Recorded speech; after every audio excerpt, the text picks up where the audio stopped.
윤준아, 여회장이 떨리는 손으로 청년의 볼을 감싸쥐었습니다. 그 청년은 불과 한 달 전까지 새벽 2시에 취객을 태우는 대리운전 기사였습니다. 그런데 어느 날 밤 손님의 전화기와 자신의 전화기가 뒤바뀌었습니다. 전화기 속에는 어릴 적 자신의 사진이 들어 있었습니다. 3살 때 고아원 앞에서 안고 있던 바로 그 곰 인형을 쥔 채로 그날부터 누군가는 그를 죽이려 했고 누군가는 28년의 비밀을 묻으려 했습니다. 대리기사 청년의 전화기 하나가 재벌가의 지옥문을 열어버렸습니다. 이야기 시작 전에 지금 이 목소리가 닿고 있는 곳이 어디인지 알려주시면 그곳으로 눈부신 행운이 가득하길 바랄게요. 오늘의 사연 지금 시작합니다. 새벽 2시 강남의 한 고급 레스토랑 앞에 서준혁이 도착했습니다. 대리운전 앱에 뜬 코를 잡고 허겁지겁 달려온 준혁은 숨을 고르며 검은색 외제 승용차 뒷좌석을 들여다봤죠. 검은 캐시미어 코트를 입은 백발의 여성이 고개를 축 떨군 채 깊이 잠들어 있었습니다. 준혁이 뒷좌석 문을 살짝 열고 허리를 숙여 조심스럽게 물었습니다. 손님, 어디로 모실까요? 대답이 없었어요. 준혁이 목소리를 한 톤 올렸죠. 손님, 목적지가 어디세요? 여성이 눈도 뜨지 못한 채 겨우 입술을 달싹였습니다. 청담동 청담 힐스테이트. 코끝을 찌르는 술 냄새에 준혁이 고개를 살짝 돌렸어요. 뒷좌석 문을 닫고 운전석에 올라탄 준혁은 자기 휴대폰을 대시보드 옆 거치대에 올려놓고 내비게이션을 찍었습니다. 청담동으로 향하는 도로는 텅 비어 있었죠. 백미러로 뒷좌석을 살피니 여성은 코트 깃에 얼굴을 파묻고 꼼짝도 하지 않았습니다. 강남대로에서 청담 사거리로 꺾어드는 그 커브 구간이었어요. 차체가 크게 기울면서 뒷좌석에 놓여있던 핸드백이 와르르 쏟아졌습니다. 립스틱, 카드 지갑, 손수건이 바닥에 흩어지고 핸드백 안에 있던 휴대폰 하나가 운전석과 뒷좌석 사이로 쭉 미끄러져 들어왔죠. 준혁은 발밑에 뭔가 닿는 느낌을 받았지만 커브를 빠져나가는 중이라 고개를 숙일 수가 없었어요. 청담동 빌라 단지 정문에서 경비원이 차량 번호를 확인하고 게이트를 열어줬습니다. 높은 담장 너머로 정원 조명이 은은하게 빛나고 로비 입구가 대낮처럼 환했죠. 대리운전 3년차, 이런 풍경쯤은 새로울 게 없었습니다. 준혁이 차를 세우고 뒷좌석 문을 열자 경비원이 다가왔어요. 회장님, 도착하셨습니다. 경비원이 능숙하게 여성의 팔을 부축했습니다. 준혁은 바닥에 흩어진 소지품을 하나하나 주워 핸드백에 담아 경비원에게 건넸죠. 소지품 다 챙겨드렸습니다. 수고하세요. 경비원이 고개를 끄덕이며 여성을 로비 안으로 데려갔어요. 준혁은 운전석으로 돌아가 바닥에 남은 휴대폰을 집어들었습니다. 검은 케이스를 씌운 휴대폰.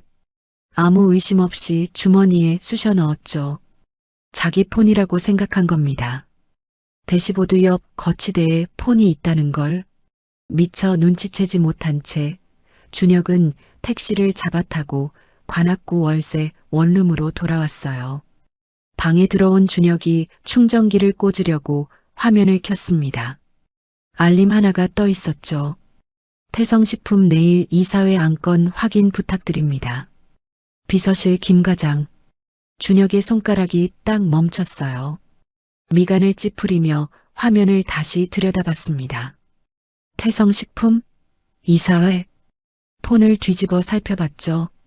같은 기종, 같은 검은 케이스. 그제야 준혁의 눈이 동그래졌어요. 아, 이거 내 폰이 아니네. 한 손으로 이마를 짚으며 깊은 한숨을 내뱉었습니다. 자기 진짜 폰은 그 여성의 차 안에 남아있거나 여성이 자기 것으로 착각해 가져갔을 게 분명했죠. 새벽이라 당장 연락할 방법이 없었어요. 준혁은 폰을 내려놓으려다가 화면에 남아있는 알림을 닫으려고 손가락을 스르륵 밀었습니다. 그 순간 홈 화면이 열렸죠. 잠금이 걸려 있지 않았어요. 준혁은 멈칫했습니다. 남의 폰을 들여다보면 안 된다는 걸 알고 있었지만 이미 눈이 화면 위에 멈춰 있었죠. 홈 화면 배경에 사진 한 장이 걸려 있었어요. 3살쯤 돼 보이는 남자아이가 곰 인형을 꼭 안고 환하게 웃고 있었습니다. 준혁은 처음에는 별 생각 없이 봤어요. 누군가의 아이 사진이겠거니. 그런데 사진 속 아이가 안고 있는 곰 인형에 시선이 꽂혔죠. 왼쪽 귀가 약간 찢어져 있었습니다. 배에 별 모양 패치가 붙어 있었어요. 오른팔에 파란 리본이 달려 있었죠. 준혁의 심장이 쿵 내려앉았습니다. 손에서 폰을 놓칠 뻔하며 준혁이 방 한 구석에 놓인 낡은 박스 앞으로 달려갔어요. 무릎을 꿇고 박스를 열어 안쪽을 뒤졌죠. 손끝에 닿은 것은 날꽃대가 탄 곰 인형 하나였습니다. 고아원 해맑은 집을 퇴소하던 날 원장 수녀님이 준혁의 손에 쥐어주며 말했어요.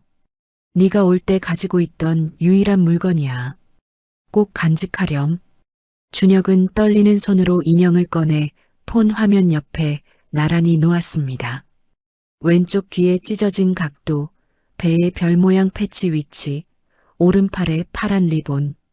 하나도 빠짐없이 같았어요. 숨이 턱 막혔죠. 준혁이 인형을 뒤집어 발바닥을 살폈습니다. 세월의 발에 거의 보이지 않는 자수 2글자가 손가락 끝에 걸렸어요. 윤준. 준혁의 입술이 파르르 떨렸습니다. 준혁은 다시 폰 화면 속 아이의 얼굴을 들여다봤어요. 둥근 이마, 짙은 눈썹, 약간 올라간 눈꼬리. 박스 바닥을 더 뒤져 작은 증명사진 한 장을 꺼냈습니다. 고아원 입소 당시 원장 수녀님이 찍어준 사진이었죠. 준혁이 2장의 사진을 번갈아 봤어요. 폰 속 아이와 자기 입소 사진 속 아이. 얼굴 윤곽이 포개지듯 겹쳤습니다. 준혁의 온몸에 소름이 돋았어요. 두 손이 부들부들 떨리고 목구멍 안에서 뜨거운 것이 치밀어 올라왔죠. 이건 나잖아. 목소리가 갈라졌습니다. 떨리는 손으로 사진첩을 열었어요. 같은 아이의 사진이 수십 장 저장되어 있었죠. 돌잔치 사진, 첫걸음마를 떼는 순간, 두 돌 생일에 바로 그 곰 인형을 선물 받는 장면. 사진마다 캡션이 달려 있었습니다. 윤준아, 엄마가 꼭 찾을게. 오늘도 너를 찾았어. 28년째 같은 기도를 한다. 준혁의 시야가 흐려졌어요. 눈시울이 뜨거워지면서 글자가 일렁였죠. 사진첩을 더 넘기자 다른 폴더가 나왔습니다. 사설탐정 보고서를 촬영한 이미지, 전국 아동보호시설 외관 사진, 경찰서, 민원 접수증. 날짜 순으로 빼곡하게 정리되어 있었고 가장 최근 사진은 불과 2달 전이었어요. 준혁은 폰을 내려놓고 두 손으로 얼굴을 감쌌습니다. 가슴 안에서 뭔가 꽉 막혀 있던 것이 갈라지는 느낌이었죠. 자신을 버린 부모는 관심조차 없을 거라고 평생 믿어왔어요. 그런데 이 폰의 주인은 28년 동안 단 하루도 그 아이를 포기하지 않았습니다. 새벽 내내 잠을 이루지 못했어요. 고아원 시절이 떠올랐습니다. 만 3살 때 경기도 외곽에서 신원불명으로 발견돼 고아원 해맑은 집에 맡겨졌죠. 이름도 원장 수녀님이 지어줬어요. 부모가 누군지, 왜 버려졌는지 아무런 단서도 없이 18년을 보냈습니다. 학창시절 아이들 사이에서 부모 없는 놈이라는 놀림은 밥 먹듯이 일어났어요. 준혁은 그때마다 말 대신 주먹이 먼저 나갔죠. 처음엔 맞기만 했습니다. 7살 무렵 코피를 쏟으면서도 이를 악물고 상대의 명치를 노리는 법을 혼자 터득했어요. 맞으면 2배로 갚아주는 아이. 그 소문이 퍼지고 나서야 함부로 건드리는 사람이 없어졌죠. 10살 때 자기보다 머리 하나 큰 형 셋이 곰 인형을 빼앗으려 했습니다. 준혁은 옆에 있던 의자 다리를 움켜잡고 3명을 차례로 쓰러뜨렸어요. 한 명의 코뼈가 부러졌죠. 그 뒤로 고아원에서는 이런 말이 돌았습니다.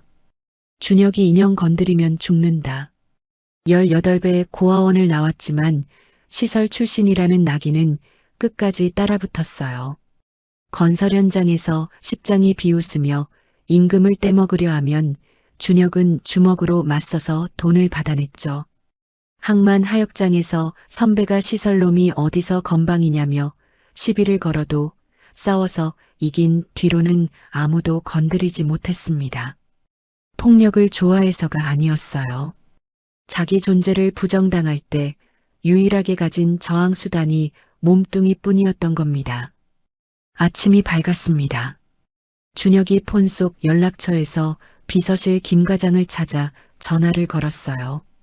여보세요. 저 어젯밤 대리운전 기사인데요. 폰이 서로 바뀐 것 같습니다. 김 과장이 짧게 받았죠. 아, 네. 확인해보고 다시 연락드리겠습니다. 김 과장은 전화를 끊자마자 다른 번호를 눌렀습니다. 태성식품 부사장 서태주였어요. 부사장님, 대리기사한테서 전화가 왔습니다. 회장님, 폰 반환 요청입니다. 전화기 너머로 긴 침묵이 흘렀죠. 서태주의 목소리가 낮게 깔렸습니다. 그놈 이름하고 연락처 확보해. 형수한테는 내가 처리한다고 전하고 폰은 민재가 받으러 갈 테니까. 30분 뒤 김 과장이 준혁에게 다시 전화를 걸었어요. 회장님께서 급히 지방 출장을 가시게 돼서 오늘은 어렵고요. 대신 회장님 가족분이 수고하시겠답니다. 태성식품 본사 로비로 와주시면 됩니다. 전화를 끊은 준혁이 태성식품을 검색했습니다. 국내 매출 5위권의 대형 식품 그룹이었죠. 회장 윤정희 62세. 남편 서병호 사후 20년 넘게 홀로 그룹을 이끌어온 철의 여인이라는 기사가 떴어요. 시동생 서태주가 부사장, 태주의 아들 서민재가 상무로 재직 중이었습니다. 기사 하나에 장세훈 전무라는 이름이 걸렸죠. 태주의 최측근으로 최근 퇴임했다는 내용이었어요. 준혁이 태성식품 본사 로비에 도착했습니다. 넓은 대리석 바닥 위로 햇빛이 쏟아지고 있었죠. 소파에 앉아있던 남자가 느릿하게 자리에서 일어섰어요. 고급 양복 차림에 턱을 치켜든 거만한 얼굴. 서민재였습니다. 민재가 낡은 점퍼 차림의 준혁을 위아래로 느리게 훑었어요. 마치 길바닥의 돌멩이를 내려다보는 눈이었죠. 대리기사분이시죠?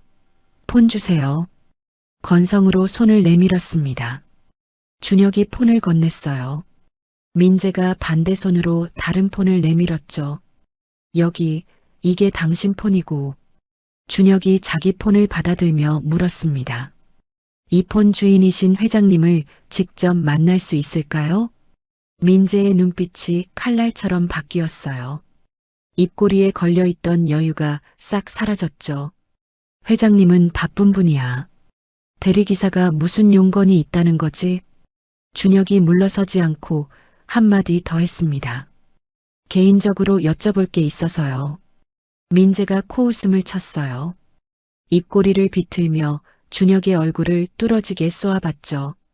대리기사 양반이 재벌 회장한테 개인적으로 할 말이 뭐가 있어? 돈이라도 빌리려고? 아니면 뭔가 본 거라도 있어서 흔들어 볼 생각? 민재가 고개를 돌려 옆에 서 있던 경비팀장을 손짓으로 불렀습니다. 이 사람 인상차게 기록해둬. 다시는 이 건물에 출입 못하게 해. 경비팀장이 곧바로 준혁의 이름과 대리운전 소속 업체까지 수첩에 적었어요. 민재가 손가락으로 준혁을 가리키며 차갑게 쏘아붙였죠. 다음에 또 얼씬거리면 경찰에 넘긴다. 준혁은 이를 악물었습니다. 주먹을 꽉 쥐었다가 겨우 풀었어요. 곰 인형 이야기를 꺼내봤자 미친놈 취급만 당할 게 뻔했죠. 준혁이 몸을 돌려 로비를 나섰습니다. 유리문 앞에서 한번 뒤를 돌아봤어요.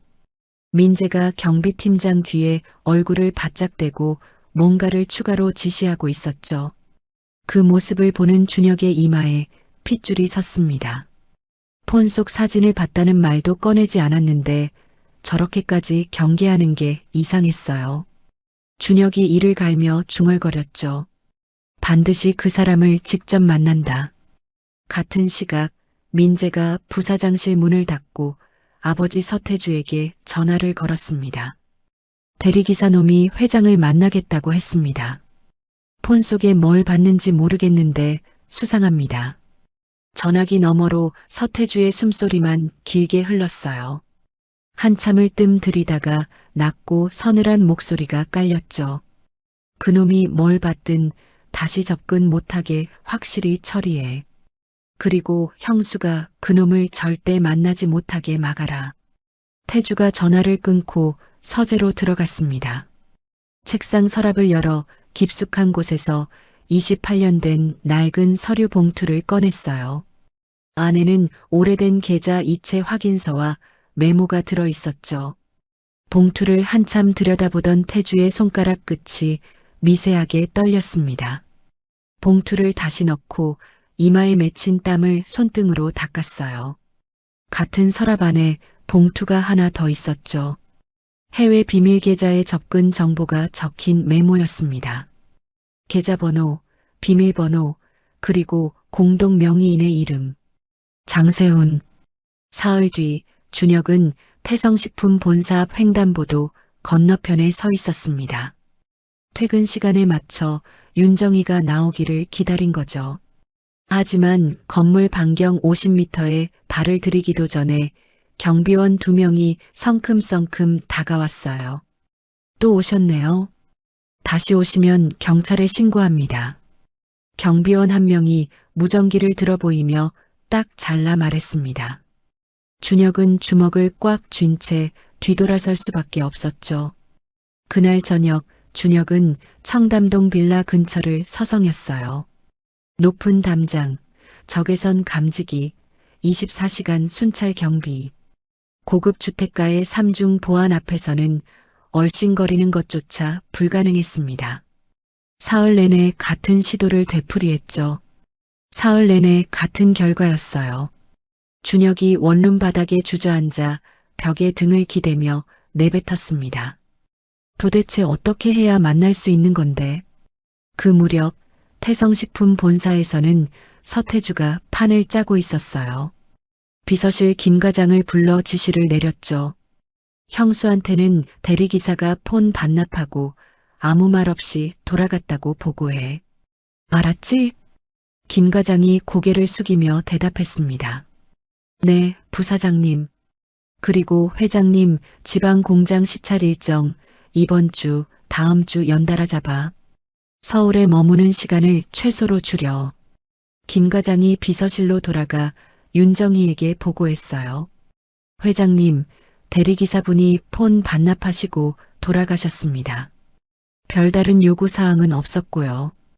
윤정희가 돌려받은 폰의 사진첩을 열어 사진들이 그대로인 걸 확인하며 안도의 숨을 내쉬었습니다. 하지만 폰을 내려놓고도 손가락 끝이 탁자 위를 두드리고 있었죠. 그 대리기사가 혹시 사진을 보지는 않았을까? 윤정희가 혼잣말을 중얼거렸지만 김 과장이 내민 지방 출장 일정표에 시선을 빼앗기며 그 생각을 뒤로 밀어 넣었어요. 태주가 윤정희를 지방으로 묶어두려는 진짜 이유는 따로 있었습니다. 28년 전 자기가 저지른 일이 수면 위로 올라올 가능성을 원천 차단하려는 거였죠. 태주는 수년 전부터 윤정희의 업무용 차량에 GPS 추적기를 붙여놓고 동선을 실시간으로 감시해왔어요.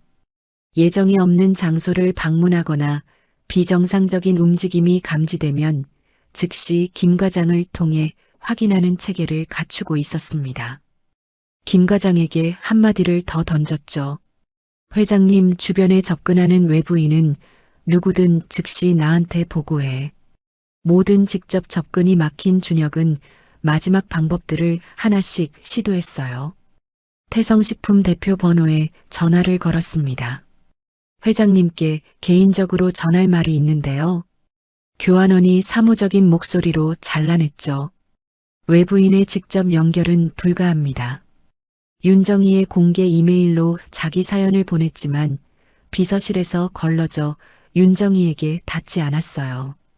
태성식품 공식 SNS에 댓글을 남겨봤지만 민재의 지시로 올리자마자 삭제됐죠. 준혁이 원룸 바닥에 곰 인형을 내려놓고 멍하니 바라봤습니다. 인형 발바닥에 윤준 자수가 형광등 불빛 아래 희미하게 빛났어요. 도대체 어떻게 해야 저 사람을 만날 수 있는 거냐? 준혁의 목소리가 텅 빈 원룸 안에서 허무하게 울렸죠. 이 무렵 준혁의 일상도 흔들리기 시작했습니다. 밤마다 대리운전에 나섰지만 집중이 안 됐어요. 내비게이션을 잘못 따라가는 실수가 잦아졌죠. 단골 콜을 주던 앱 매니저한테서 전화가 왔습니다. 준혁 씨, 이번 달 고객 불만이 3건이나 들어왔어요. 한 번만 더 들어오면 계정 정지 들어갑니다. 통장 잔고가 100만 원 아래로 떨어져 있었어요. 다음 달 월세 50만 원에 공과금까지 생각하면 숨이 막혔죠. 준혁이 곰 인형을 들어 올리며 혼잣말을 했습니다. 이 헛된 짓 접고 먹고 사는데 집중해야 하나. 그때 민재가 칼을 빼들었어요. 친분이 있는 기자에게 전화를 걸었죠. 태성식품 회장한테 집요하게 접근하는 수상한 대리기사가 있어. 스토킹이랑 금품 갈취 시도 의혹. 이름이랑 사진 줄 테니까 기사 하나 터뜨려줘. 다음 날 온라인 뉴스에 자극적인 기사가 올라왔습니다. 태성식품 여회장에게 집요하게 접근하는 대리기사, 스토킹 및 금품 갈취 시도 의혹. 준혁의 이름과 대리운전 등록 사진이 그대로 실렸어요. 댓글창이 불타올랐죠. 스토커 대리기사, 재벌한테 한탕 놀이나. 이런 놈은 감옥에 쳐넣어야지. 악성 댓글이 수천 개 달렸습니다. 같은 날 대리운전 앱에서 알림이 떴어요. 고객 민원 다수 접수, 계정 정지. 유일한 수입원이 하루아침에 사라졌습니다. 기사가 퍼지면서 월세 원룸 앞에 기자 2명이 찾아왔어요. 카메라를 들이밀며 물었죠. 회장한테 접근한 거 사실이에요? 준혁이 고개를 숙이고 아무 말 없이 문을 닫았습니다. 그날 저녁 옆방 주민이 건물주에게 전화를 걸었어요. 스토커가 우리 건물에 사는 거래요. 당장 내보내세요. 건물주한테서 문자가 왔죠. 이번 달 안에 나가주세요. 통장 잔고 47만 원. 수입은 끊겼고 집에서도 쫓겨나게 됐습니다. 준혁이 편의점에서 삼각김밥 하나를 사와 방바닥에 앉아 뜯었어요. 한 입 물고 씹는데 맛이 느껴지지 않았죠. 나는 그냥 진실을 확인하고 싶었을 뿐인데. 준혁이 삼각김밥을 든 손을 덜덜 떨며 천장을 올려다봤습니다. 어느새 자기가 사회에서 범죄자로 낙인 찍혀가고 있다는 게 실감이 났어요. 이가 갈렸죠. 민재는 거기서 멈추지 않았습니다. 직접 법적 공격에 나섰어요. 준혁을 스토킹 및 금품 갈취 미수 혐의로 형사 고소한 거죠. 본사 앞에 나타난 CCTV 영상과 대표전화 녹취를 증거로 붙였습니다. 특정인에 대한 집요한 접근 시도입니다. 피해자 측은 극심한 공포를 느끼고 있습니다. 고소장이 접수되면서 경찰이 준혁을 참고인으로 소환했어요. 단 한 푼도 요구한 적 없는 준혁이 피의자 신세까지 전락할 위기에 놓인 겁니다. 한편 태주는 대리기사 건과는 별개로 더 깊은 곳을 건드리고 있었습니다. 28년 전 어린 윤준을 휴게소에서 빼내 경기도 양평 도로변에 버린 실행범. 60대 초반의 전과자 박종구. 최근 이놈의 행방이 불안정하다는 정보가 들어왔어요. 태주가 사설 조사업체를 통해 박종구를 찾아냈습니다. 허름한 쪽방에서 박종구의 멱살을 잡은 건 태주가 보낸 사람이었죠. 태주가 직접 전화를 걸어 박종구에게 말했어요. 지금 당장 해외로 나가. 돈은 넉넉히 보냈다. 입 열면 내 인생 끝이야. 박종구가 돈 봉투를 움켜쥐고 인천공항으로 향했습니다. 하지만 박종구에게는 보험이 있었어요. 28년 전 태주한테 범행 지시를 받을 때 통화 내용을 카세트 녹음기에 몰래 녹음해뒀죠. 전과자 특유의 생존 본능이었습니다. 나중에 돈을 더 뜯어내야 할 때 쓸 수 있지. 그 테이프가 인천의 한 여인숙 보관함에 고스란히 남아 있었어요. 수입도 집도 잃은 준혁이 짐을 싸서 원룸을 나섰습니다. 낡은 배낭 하나에 옷가지를 쑤셔넣고 곰 인형만큼은 품에 꼭 안았죠. 서울역 근처 찜질방에서 밤을 보냈어요. 사우나 구석에 등을 기대고 앉아 곰 인형을 내려다봤습니다. 이대로 포기할까? 준혁이 나지막이 내뱉었어요. 인형 발바닥에 윤준 자수가 어두운 불빛 아래 희미하게 보였죠. 윤준아, 엄마가 꼭 찾을게. 폰 속에서 봤던 캡션이 머릿속에서 떠나지 않았습니다. 준혁이 인형을 가슴 가까이 끌어안으며 두 눈을 질끈 감았어요. 직접 만날 수 없으면 저쪽에서 나를 찾아오게 만들어야지. 준혁이 눈을 떴습니다. 돌려받은 자기 폰으로 곰 인형 사진을 찍었어요. 인형의 정면과 발바닥 윤준 자수만 찍되 배의 별 모양 패치는 일부러 프레임 밖으로 뺐죠. 진짜 주인이라면 사진에 없는 그 세부 특징까지 알 거라는 직감이었습니다. 찜질방 공용 컴퓨터에 폰을 USB로 연결해 사진을 옮기고 인터넷 미아 찾기 커뮤니티에 글을 올렸어요. 1996년 경기도에서 이 인형과 함께 발견된 아이입니다. 이 인형을 알아보시는 분을 찾습니다. 게시글이 SNS를 타고 빠르게 퍼졌습니다. 곰 인형의 주인을 찾습니다라는 키워드가 온라인에서 화제가 됐죠. 민재가 깔아뒀던 스토커 대리기사 프레임과 정면으로 부딪히면서 대중의 호기심이 폭발했어요. 이 사람이 정말 스토커야? 아니면 뭔가 다른 사연이 있는 거 아니야? 댓글이 쏟아지는 가운데 쪽지 하나가 들어왔습니다. 자칭 아동 실종 사건 전문 블로거였어요. 1996년 경기도에서 실종된 아동 사건 목록에 비슷한 시기의 건이 있습니다. 준혁의 손이 떨렸죠. 정확한 정보인지 확인할 수는 없었지만 퍼즐 조각이 하나 더 맞춰지는 느낌이었습니다. 온라인이 들끓자 TV 시사 프로그램 PD가 연락을 해왔어요. 기사를 보도한 언론사에서도 인터뷰를 요청했죠. 이 상황을 보고받은 태주가 부사장실 책상을 내리치며 벌떡 일어섰습니다. 통제가 안 되고 있잖아. 한편 지방 출장 중이던 윤정이는 비서가 아닌 운전기사의 개인 폰으로 SNS를 보게 됐어요. 화면을 스크롤하던 윤정이의 손가락이 딱 멈췄습니다. 곰 인형 사진이었죠. 왼쪽 귀가 찢어져 있었어요. 오른팔에 파란 리본이 달려 있었습니다. 윤정희의 얼굴이 하얗게 질렸어요. 폰을 두 손으로 움켜쥐며 운전기사에게 소리쳤죠. 차 돌려. 지금 당장 서울로. 운전기사가 깜짝 놀라 백미러를 봤습니다. 회장님, 무슨 일이? 이 인형 내가 직접 샀어. 왼쪽 귀가 찢어진 건 윤준이가 일을 갈 때 물어서 그런 거야. 서울로 돌려, 당장. 윤정희의 목소리가 떨렸어요. 28년간 가짜 제보에 수없이 속아왔기 때문에 확신과 두려움 사이를 미친 듯이 오갔죠. 서울까지 남은 3시간이 윤정희의 인생에서 가장 긴 시간이었습니다. 차 안에서 윤정희는 28년 전의 악몽을 떠올렸어요. 아들을 잃은 직후 잠을 잘 수가 없었습니다. 없는 아이 울음소리가 들렸죠.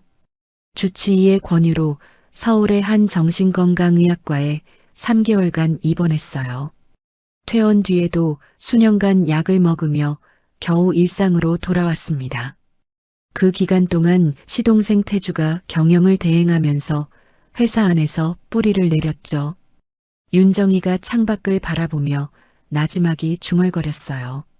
그때 무너지지 않았으면 윤준이를 찾을 힘도 없었을 거야. 하지만 윤정이가 서울에 도착하기도 전에 민재가 먼저 움직였습니다. 사설 조사업체를 통해 게시글 작성 IP를 역추적한 거죠.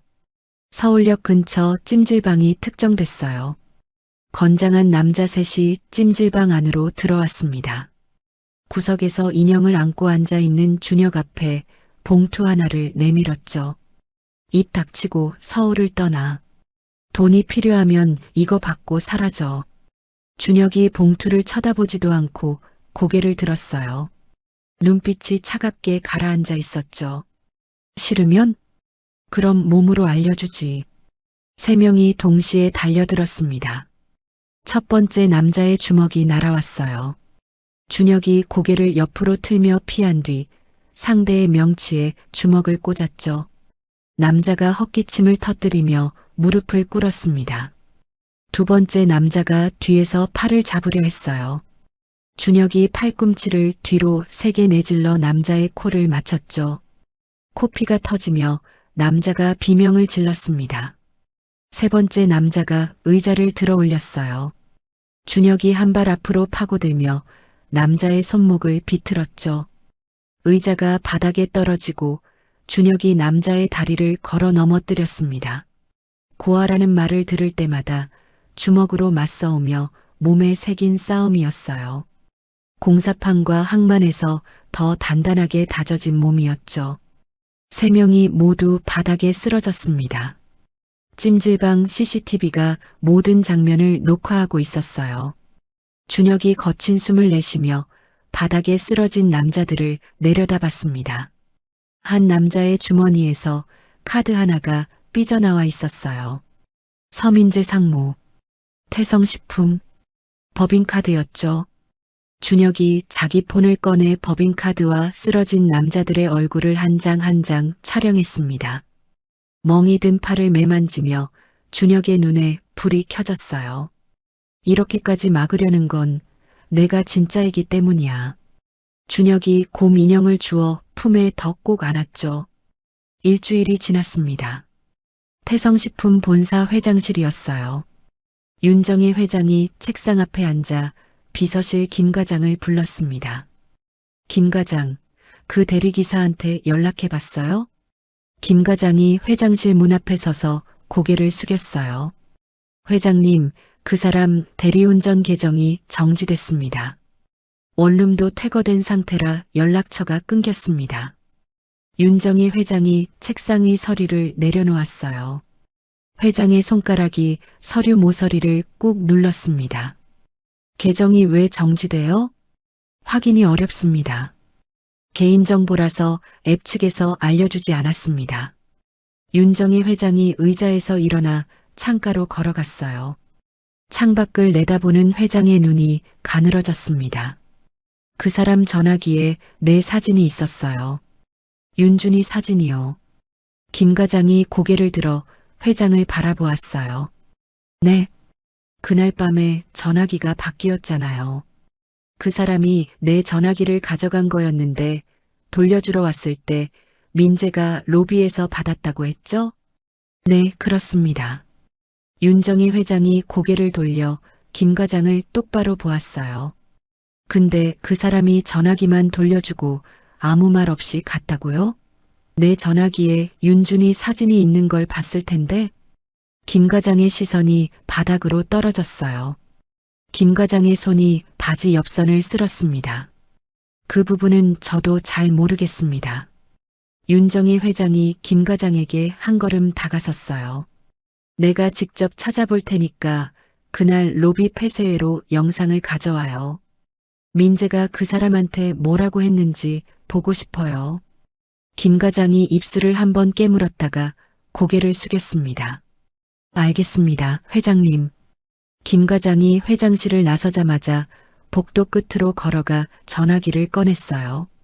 전화기 화면에 서태주 부사장이라는 이름이 떴습니다. 김 과장이 주위를 둘러보고 목소리를 낮췄어요.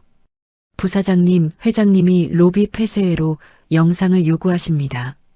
전화 너머로 서태주의 목소리가 들렸습니다. 영상을 줘. 대신 민재가 그 기사한테 한 말은 편집해서 넘겨. 알겠습니다. 윤정희 회장은 그 시각 회장실에서 서랍을 열었어요. 서랍 안에 낡은 사진첩이 있었습니다. 회장이 사진첩을 꺼내 첫 페이지를 펼쳤어요. 3살배기 남자아이가 곰 인형을 안고 웃고 있는 사진이었습니다. 윤정희 회장의 손가락이 사진 속 아이의 얼굴을 천천히 쓸었어요. 손끝이 사진 위에서 멈췄습니다. 회장의 눈가가 붉어지며 입술을 꾹 다물었어요. 윤준아. 회장이 사진첩을 가슴에 안았습니다. 28년 동안 이 사진을 몇 번이나 꺼내 보았는지 셀 수 없었죠. 사진 모서리가 닳아서 하얗게 벗겨져 있었어요. 회장이 사진첩을 내려놓고 전화기를 들었습니다. 고문 변호사 강도윤의 번호를 눌렀어요. 강 변호사, 나예요. 회장님, 무슨 일이십니까? 그 대리기사 찾아줘요. 서준혁이라는 사람이에요. 대리운전 계정이 정지됐고 원룸도 퇴거됐다는데 어떻게든 찾아야 해요. 강도윤 변호사가 잠시 침묵했어요. 이유를 여쭤봐도 되겠습니까? 윤정희 회장이 사진첩을 다시 내려다보며 말했습니다. 그 사람 전화기에 곰 인형 사진이 올라왔어요. 실종 아동 게시판에. 내가 윤준이한테 준 곰 인형이랑 똑같아요. 왼쪽 귀가 찢어졌고 배에 별 모양 패치가 있고 오른팔에 파란 리본이 묶여 있어요. 강도윤 변호사의 숨소리가 전화 너머로 들렸어요. 확실합니까? 확실해요. 그 곰 인형은 내가 직접 만든 거예요. 세상에 하나밖에 없어요. 강도윤 변호사가 대답했습니다. 대리운전 앱 가입 정보, 원룸 건물주, 주민등록 주소 이력을 추적하겠습니다. 시간을 주십시오. 전화를 끄는 윤정희 회장이 의자에 앉았어요. 사진첩을 무릎 위에 올려놓은 채 창밖을 바라보았습니다. 회장의 입술이 떨리고 있었어요. 살아있는 거니, 우리 윤준이가 살아있는 거니. 그 시각 태성식품 이사회 회의실이었습니다. 서민재가 이사 3명과 마주 앉아 있었어요. 회장님이 최근 외부인에게 현혹되어 판단력이 흐려지고 있습니다. 고아원 출신 대리기사를 만나겠다고 하시는데 회사 이미지에 심각한 타격이 됩니다. 이사 한 명이 안경을 고쳤으며 물었어요. 그게 사실입니까? 서민재가 태블릿을 이사들 앞에 밀어놓았습니다. 화면에 서준혁의 사진과 함께 고아원 출신 대리기사, 재벌 회장의 접근이라는 기사 제목이 떠 있었어요. 이미 기사가 나갔습니다. 온라인 댓글이 분열되고 있고 주가에도 영향을 줄 수 있습니다. 이사 한 명이 서민재를 바라보며 말했어요. 이사회 차원에서 회장님의 경영 능력 재평가를 요구해야 하는 것 아닙니까? 서민재가 고개를 끄덕이며 입꼬리를 올렸습니다. 제가 안건을 준비하겠습니다. 사흘 뒤 강도윤 변호사에게서 전화가 왔어요. 윤정희 회장이 전화를 받자마자 물었습니다. 찾았어요? 찾았습니다. 지금 서울역 근처 찜질방에서 지내고 있습니다. 윤정희 회장이 자리에서 벌떡 일어났어요. 의자가 뒤로 밀리며 소리가 났습니다. 지금 데려와요. 회장님, 그 전에 말씀드릴 게 있습니다. 서준혁 씨는 지금 경찰 조사를 받고 있습니다. 민재 상무가 스토킹과 사칭 혐의로 고소한 건이에요. 윤정희 회장의 얼굴이 굳었어요. 민재가? 네. 서준혁 씨가 회장님 아들을 사칭해서 접근하려 했다는 혐의입니다. 윤정희 회장이 두 손을 책상 위에 짚으며 말했습니다. 그건 내가 해결할 테니까 우선 서준혁 씨를 데려와요. 경찰 조사가 끝나는 대로. 강도윤 변호사가 대답했어요. 알겠습니다. 경찰서에서 조사가 끝나면 바로 모시겠습니다. 그날 저녁 강도윤 변호사의 차가 청담동의 한 호텔 지하주차장에 멈췄어요. 뒷좌석 문이 열리고 서준혁이 내렸습니다. 서준혁이 주차장을 둘러보며 강도윤 변호사에게 물었어요. 여기가 어딥니까? 회장님이 기다리고 계십니다. 외부에 노출되지 않는 장소를 골랐습니다. 엘리베이터가 열리고 호텔 스위트룸 앞에 도착했어요. 강도윤 변호사가 문을 열었습니다. 거실 소파에 윤정희 회장이 앉아 있었어요. 서준혁이 문 앞에 서서 윤정희 회장을 바라보았습니다.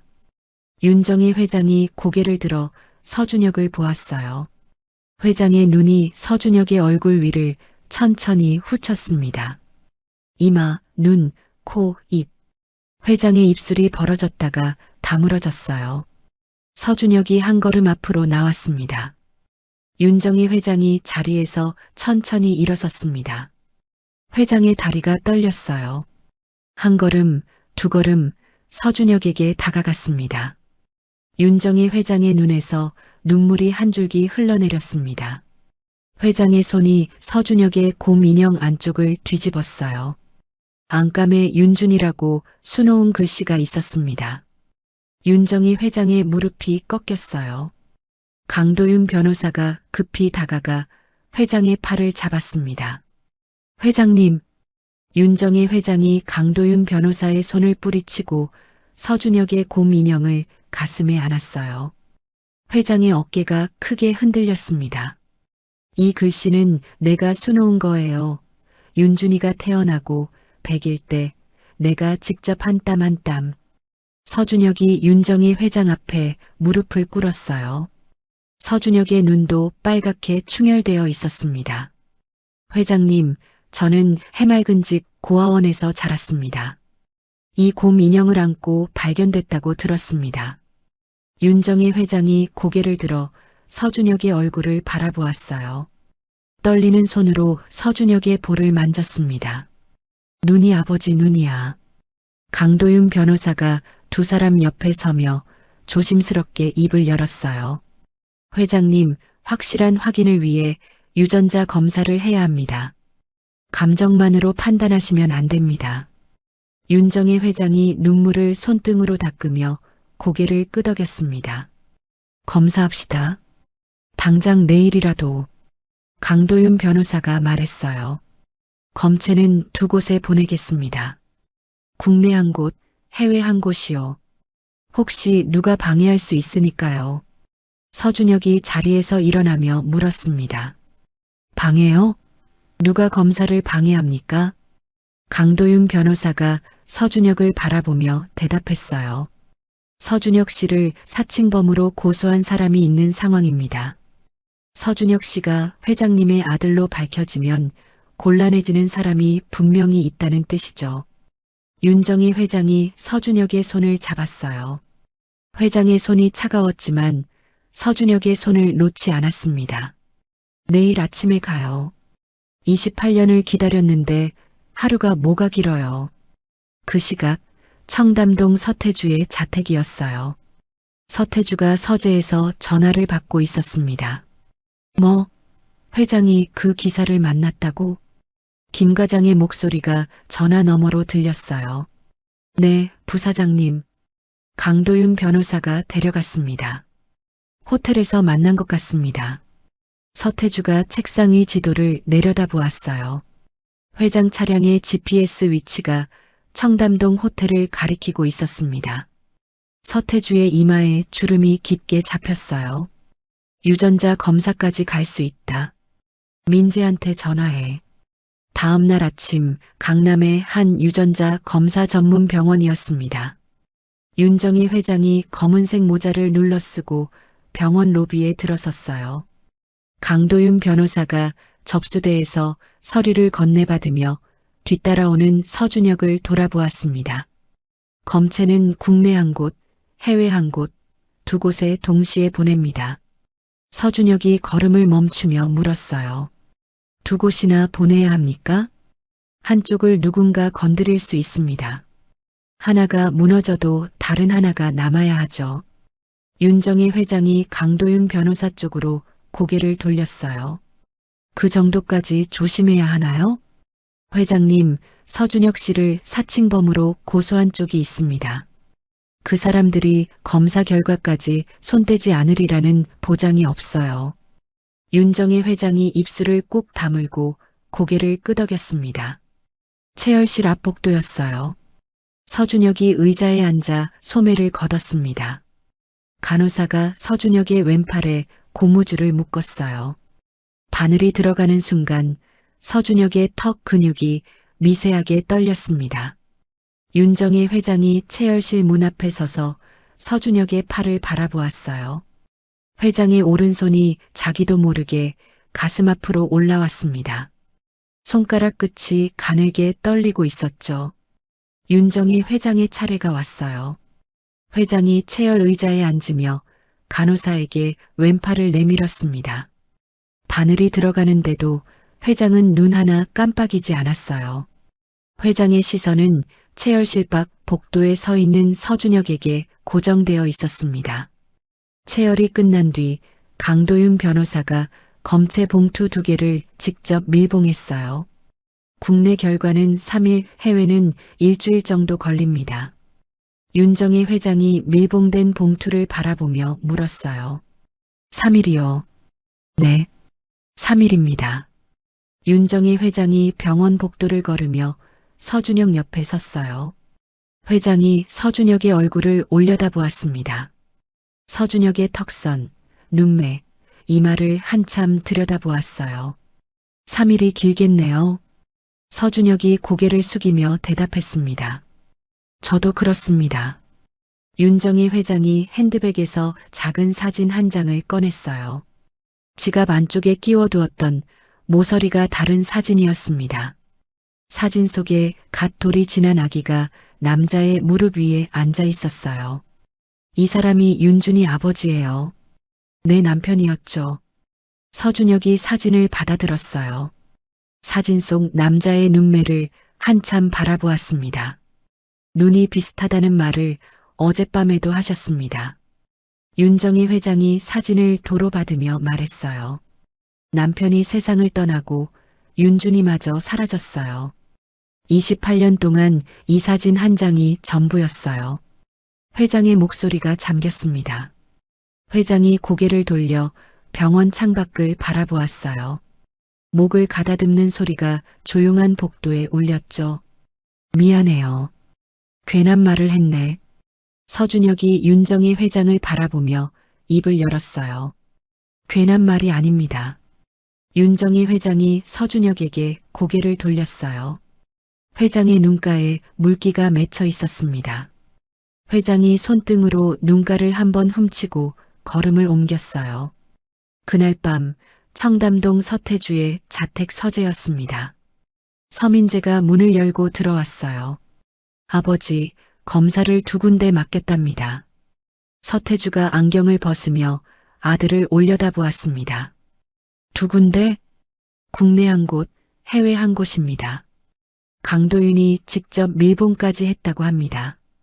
서태주의 안경을 내려놓는 동작이 느려졌어요. 서태주가 의자 등받이에 몸을 기대며 두 손을 깍지 꼈습니다. 천장을 올려다보는 서태주의 눈이 가늘게 좁아졌어요. 해외는 손을 못 쓴다. 국내를 잡아. 서민재가 한 발 앞으로 다가서며 목소리를 낮췄어요. 국내 검사기관 책임연구원을 확인했습니다. 5천만 원이면 될 것 같습니다. 서태주가 자리에서 일어나 서민재의 앞에 섰습니다. 아들의 어깨를 한 손으로 잡으며 말했어요. 한 번에 끝내. 해외 결과가 나오기 전에 국내 결과로 여론을 뒤집어야 한다. 불일치가 나오면 그 기사는 사칭범이 되는 거야. 서민재가 아버지의 눈을 마주보며 고개를 끄덕였습니다. 서재를 나서는 서민재의 입꼬리가 한쪽으로 올라갔어요. 3일이 지났습니다. 강도윤 변호사의 사무실이었어요. 서준혁이 소파 끝에 걸터 앉아 두 손을 무릎 위에 올려놓고 있었습니다. 손가락이 쉴 새 없이 무릎을 두드리고 있었죠. 윤정희 회장은 맞은편 의자에 허리를 곧게 세우고 앉아 있었어요. 회장의 양손이 핸드백 끈을 꽉 쥐고 있었습니다. 회장의 시선이 강도윤 변호사의 책상 위 봉투에 박혀 있었어요. 강도윤 변호사가 봉투를 집어들었습니다. 봉투를 뜯는 소리가 조용한 사무실에 크게 울렸어요. 결과지를 펼쳐든 강도윤 변호사의 표정이 굳었죠. 친자관계 불일치입니다. 사무실이 조용해졌어요. 윤정희 회장의 핸드백 끈을 쥔 손에 핏줄이 섰습니다. 회장의 고개가 천천히 떨어졌어요. 무릎 위에 놓인 핸드백 위로 물방울이 하나 떨어졌습니다. 서준혁이 벌떡 일어나 결과지를 가져왔어요. 종이를 쥔 서준혁의 손끝이 하얗게 변했습니다. 불일치라니요? 곰 인형이 같고 이름이 같고 사진까지 같은데 이게 말이 됩니까? 강도윤 변호사가 서준혁의 손에서 결과지를 천천히 가져오며 말했어요. 해외 결과가 아직 남아 있습니다. 지금 판단하면 안 됩니다. 윤정희 회장이 두 손으로 얼굴을 감쌌어요. 회장의 어깨가 가늘게 흔들렸습니다. 28년을 찾았어요. 매일 밤 그의 이름을 부르면서 잠들었어요. 백화점에서 윤준이 또래 아이를 보면 멈춰서서 얼굴을 들여다봤어요. 혹시 우리 윤준이가 아닐까? 회장의 목소리가 끊겼어요. 회장이 고개를 들었습니다. 눈두덩이 붉게 부어 있었어요. 또 아닌 건가요? 강도윤 변호사가 물컵을 회장 앞에 놓으며 말했습니다. 회장님, 아직 이릅니다. 해외 결과가 나올 때까지 기다리셔야 합니다. 서준혁이 창밖으로 고개를 돌렸어요. 이를 악무는 소리가 턱뼈를 타고 올라왔습니다. 주먹이 허벅지 위에서 하얗게 질려 있었죠. 나흘이 더 지났습니다.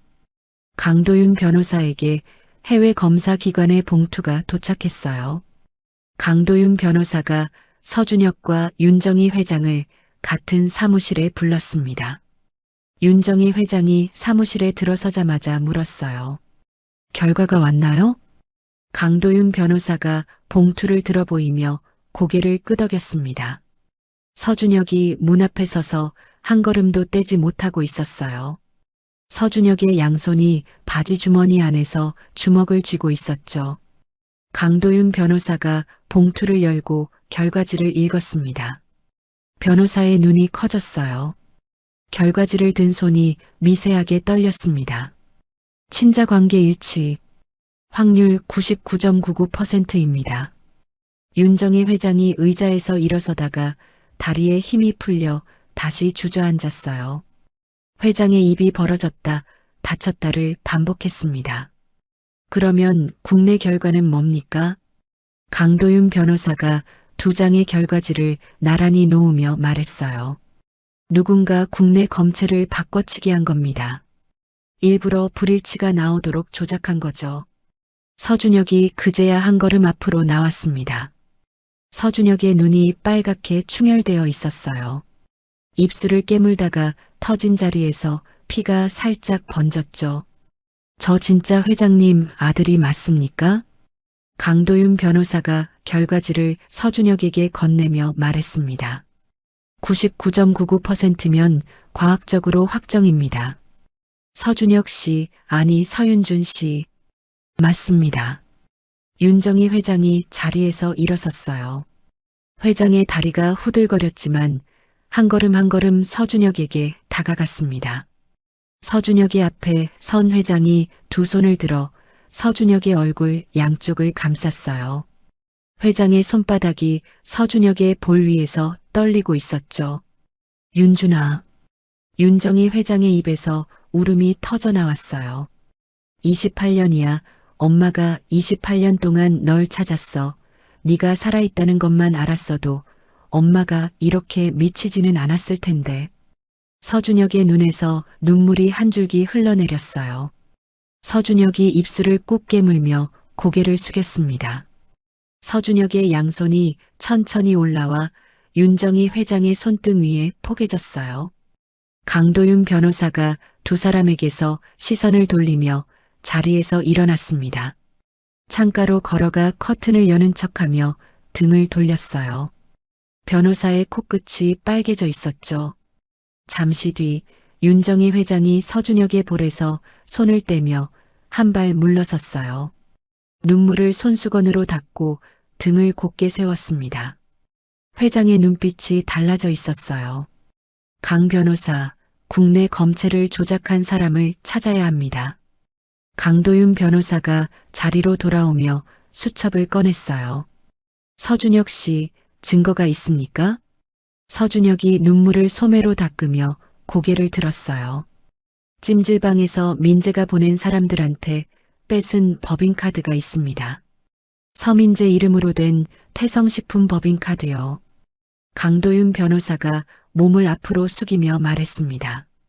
그 카드 사용 내역을 추적하면 검사기관 연구원에게 돈이 간 흔적이 나올 수 있습니다. 윤정희 회장이 강도윤 변호사를 바라보며 말했어요. 태주가 한 짓이죠? 강도윤 변호사가 고개를 끄덕였습니다. 민재 혼자서는 불가능합니다. 반드시 서태주 부사장이 뒤에 있을 겁니다. 서준혁이 소파에 앉으며 강도윤 변호사를 바라보았어요. 법인카드 말고 다른 증거도 있습니다. 찜질방 폐쇄회로 영상에 민재가 보낸 사람들 얼굴이 찍혀 있을 겁니다. 강도윤 변호사가 수첩에 적으며 말했습니다.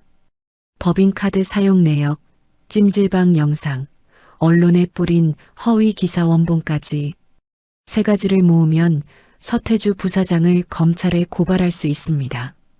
윤정희 회장이 서준혁의 손등을 가만히 잡았어요. 회장의 손에 아직 온기가 남아 있었습니다. 28년 전 일도 함께 밝혀야 해요. 내 아이를 데려간 사람이 누군지. 강도윤 변호사가 펜을 멈추고 회장을 바라보았습니다. 회장님, 그 부분은 박종구라는 사람이 열쇠입니다. 28년 전 서태주 부사장과 함께 움직인 인물이에요. 지금 행방을 추적 중입니다. 서준혁이 두 주먹을 무릎 위에 올려놓았어요. 서준혁의 눈빛이 달라져 있었습니다.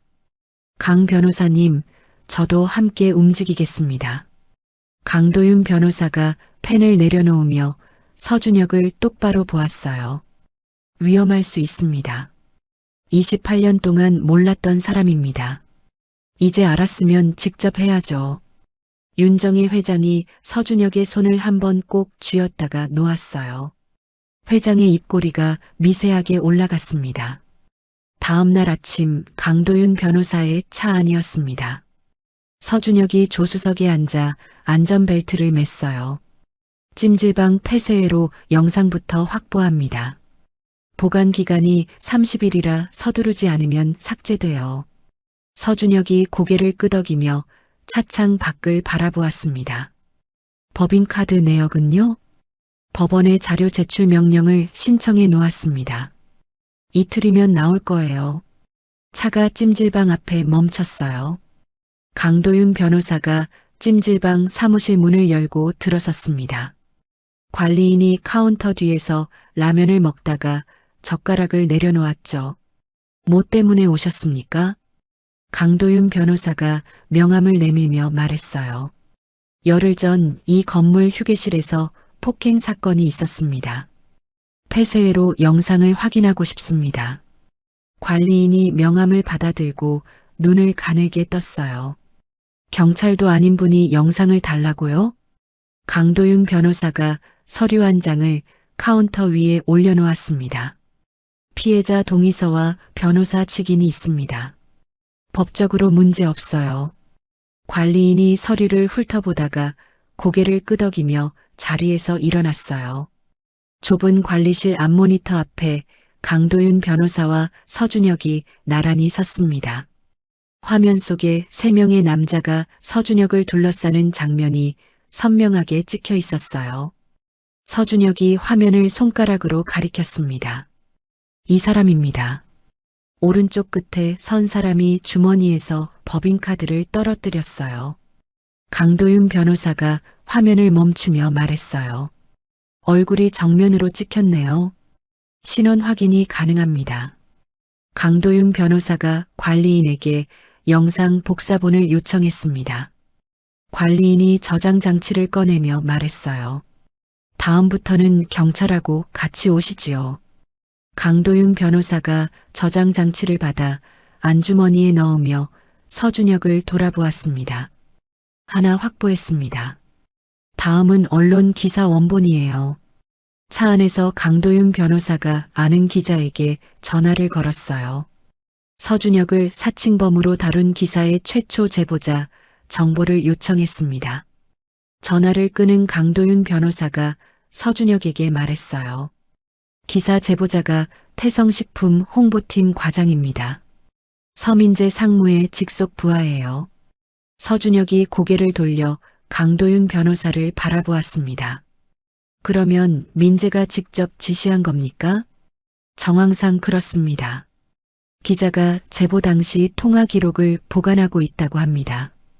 이것도 증거가 되죠. 서준혁이 무릎 위에 올린 주먹을 내려다보며 물었어요. 박종구라는 사람은 어떻게 찾습니까? 강도윤 변호사가 핸들을 잡은 채 정면을 보며 대답했습니다.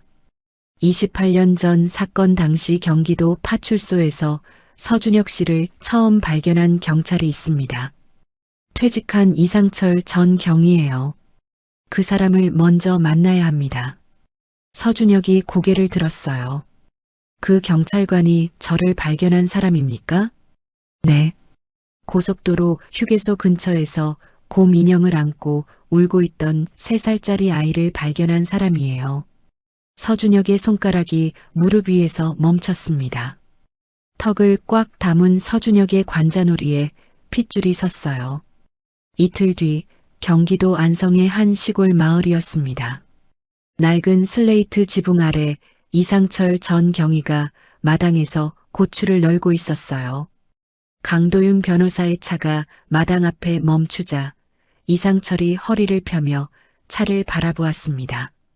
강도윤 변호사가 차에서 내리며 인사했어요. 이상철 선생님이시죠? 강도윤 변호사입니다. 이상철이 장갑을 벗으며 고개를 끄덕였습니다. 전화 받았소. 28년 전 일이라면서? 서준혁이 차에서 내려 이상철 앞에 섰어요. 이상철이 서준혁의 얼굴을 한참 들여다보았습니다. 이상철의 눈이 천천히 커졌어요. 설마 그때 그 아이요? 서준혁이 고개를 숙여 인사하며 말했습니다. 서준혁입니다. 선생님이 저를 찾아주셨다고 들었습니다. 이상철이 장갑을 든 손을 내린 채 서준혁을 위아래로 훑어보았어요.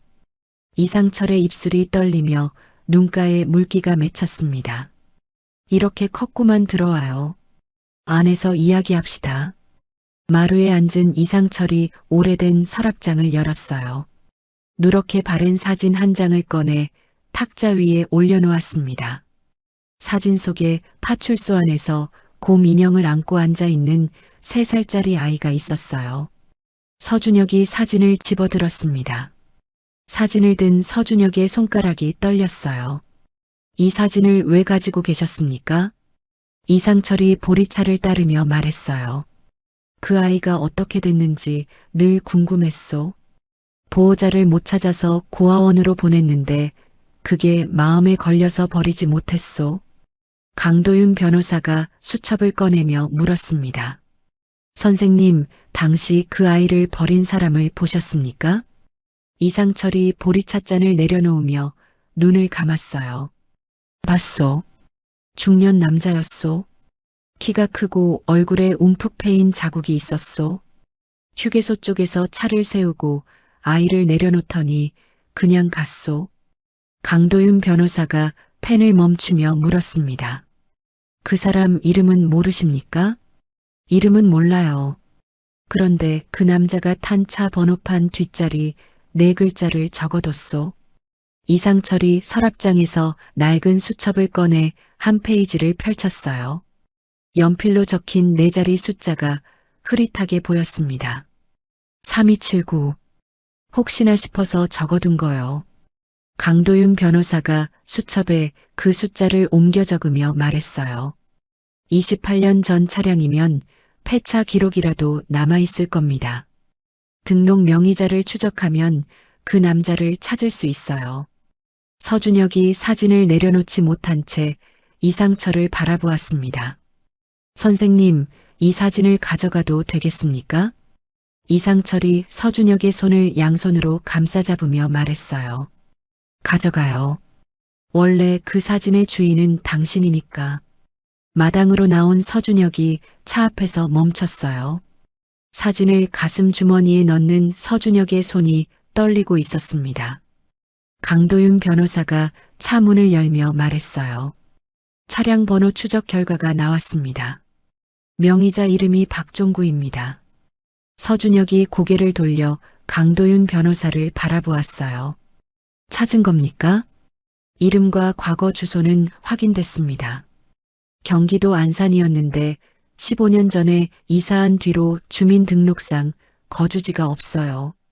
서준혁이 조수석에 앉으며 정면을 바라보았습니다. 그러면 어떻게 합니까? 방법을 찾아야죠. 출입국 기록을 조회하면 해외로 나갔는지 확인할 수 있습니다. 그 시각 윤정희 회장의 청담동 자택이었어요. 윤정희 회장이 거실 소파에 앉아 사진첩을 무릎 위에 펼쳐놓고 있었습니다.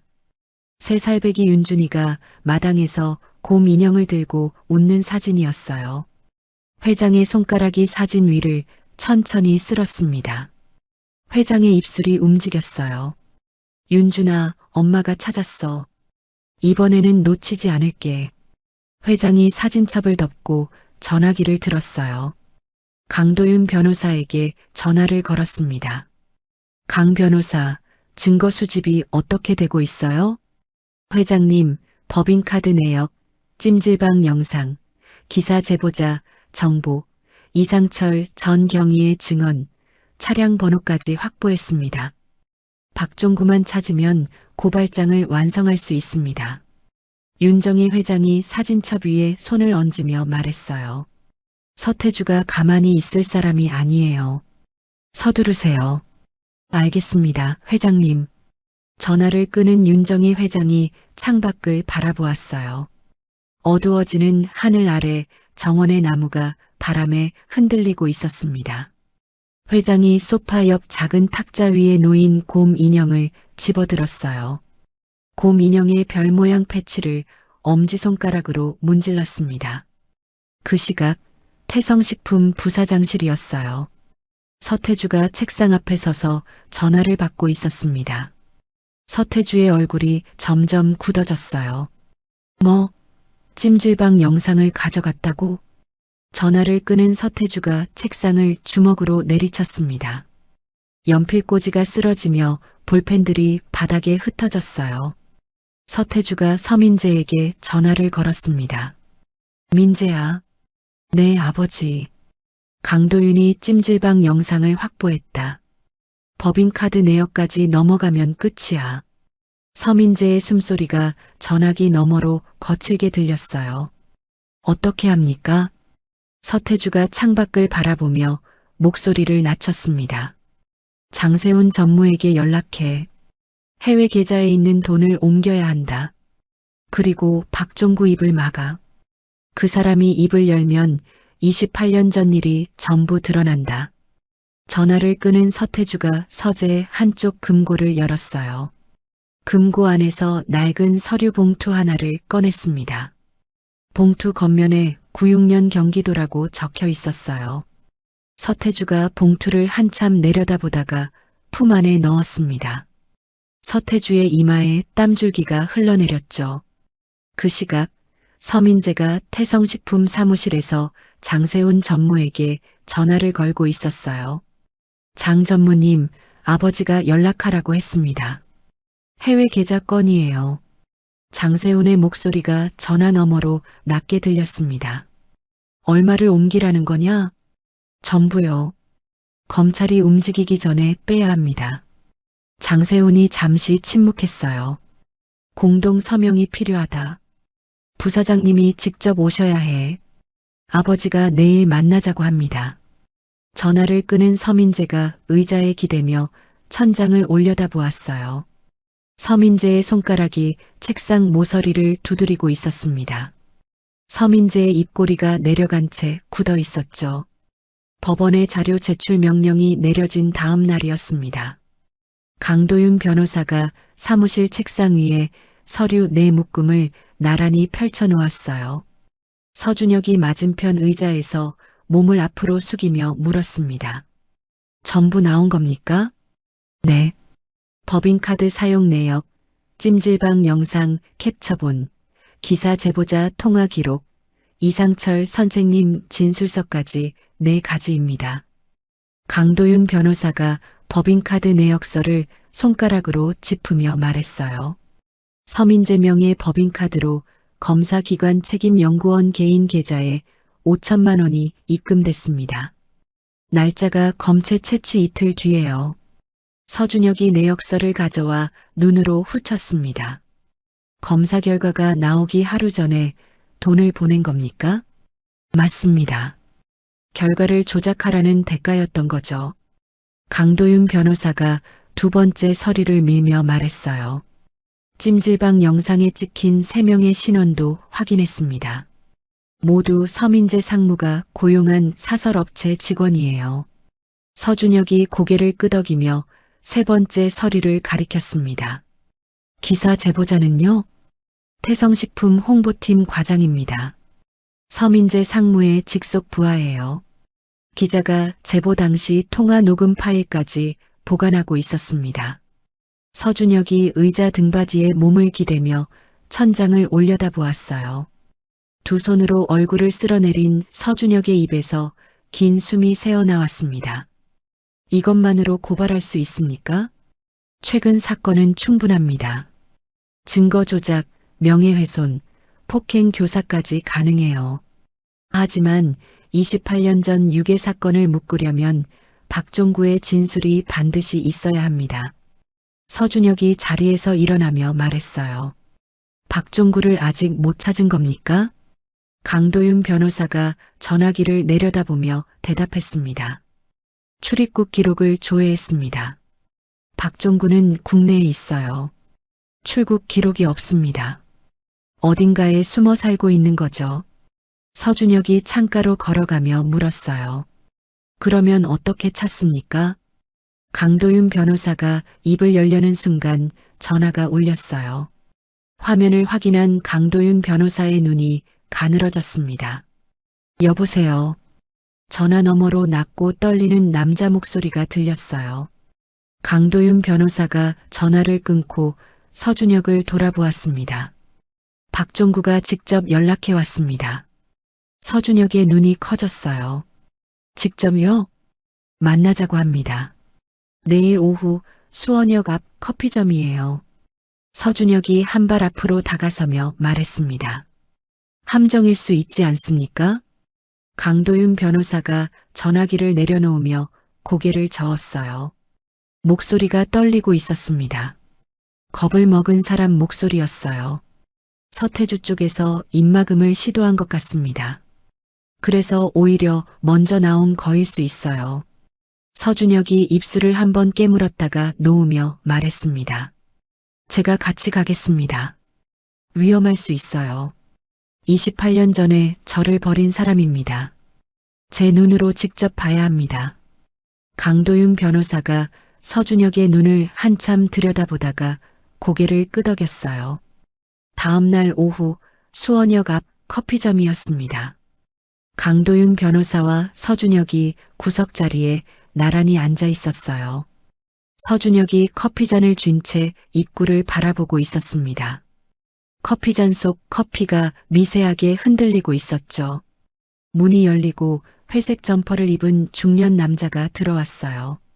키가 크고 오른쪽 볼에 움푹 패인 자국이 있었습니다. 남자가 주위를 두리번거리다가 구석 자리를 발견하고 다가왔어요. 강도윤 변호사요? 강도윤 변호사가 고개를 끄덕이며 맞은편 의자를 가리켰습니다. 앉으시죠. 박종구 씨 맞습니까? 박종구가 의자에 앉으며 점퍼 주머니에서 손을 빼지 못했어요. 박종구의 시선이 서준혁에게 멈췄습니다. 박종구의 얼굴에서 핏기가 빠졌어요. 이 사람이 그때 그 아이요? 서준혁이 커피잔을 탁자 위에 내려놓았습니다. 잔이 접시에 부딪혀 소리가 났어요. 저를 기억합니까? 박종구가 고개를 떨구며 두 손을 무릎 위에 올렸습니다. 박종구의 손이 심하게 떨리고 있었어요. 미안하오, 정말 미안하오. 강도윤 변호사가 녹음기를 탁자 위에 올려놓으며 말했습니다. 박종구 씨, 지금부터 하시는 말씀은 녹음됩니다. 28년 전 무슨 일이 있었는지 말씀해 주십시오. 박종구가 물을 한 모금 마시고 잔을 내려놓았어요. 잔을 든 손가락에 오래된 화상 흉터가 보였습니다. 28년 전이요. 서태주한테 돈을 받았소. 5천만 원이었소. 서준혁의 턱 근육이 단단하게 굳었어요. 뭘 하라고요? 아이를 데려다가 멀리 버리라고 했소. 서태주가 직접 지시했소. 형수님 아들을 없애라고. 강도윤 변호사가 펜을 멈추고 물었습니다. 아이를 어디서 데려왔습니까? 청담동 자택이요. 낮에 보모가 아이를 데리고 마당에 나온 틈을 탔소. 차에 태워서 경기도 방향으로 달렸소. 서준혁이 탁자 아래에서 두 주먹을 쥐었어요. 손등에 핏줄이 굵게 올라왔습니다. 왜 죽이지 않고 휴게소에 버렸습니까? 박종구가 고개를 들어 서준혁을 바라보았어요. 박종구의 눈가가 빨갛게 부어 있었습니다. 차 안에서 아이가 곰 인형을 안고 잠들었소. 그 얼굴을 보니까 손이 안 움직였소. 사람 많은 데 두면 누군가 데려갈 거라고 생각했소. 강도윤 변호사가 녹음기를 확인하며 물었습니다. 이 사실을 증명할 물건이 있습니까? 박종구가 점퍼 안주머니에서 낡은 봉투를 꺼냈어요. 봉투 안에 카세트 테이프 하나가 들어 있었습니다. 서태주가 지시하는 목소리가 담긴 녹음이요. 나중에 서태주가 나를 없앨까봐 몰래 녹음해 둔 거요.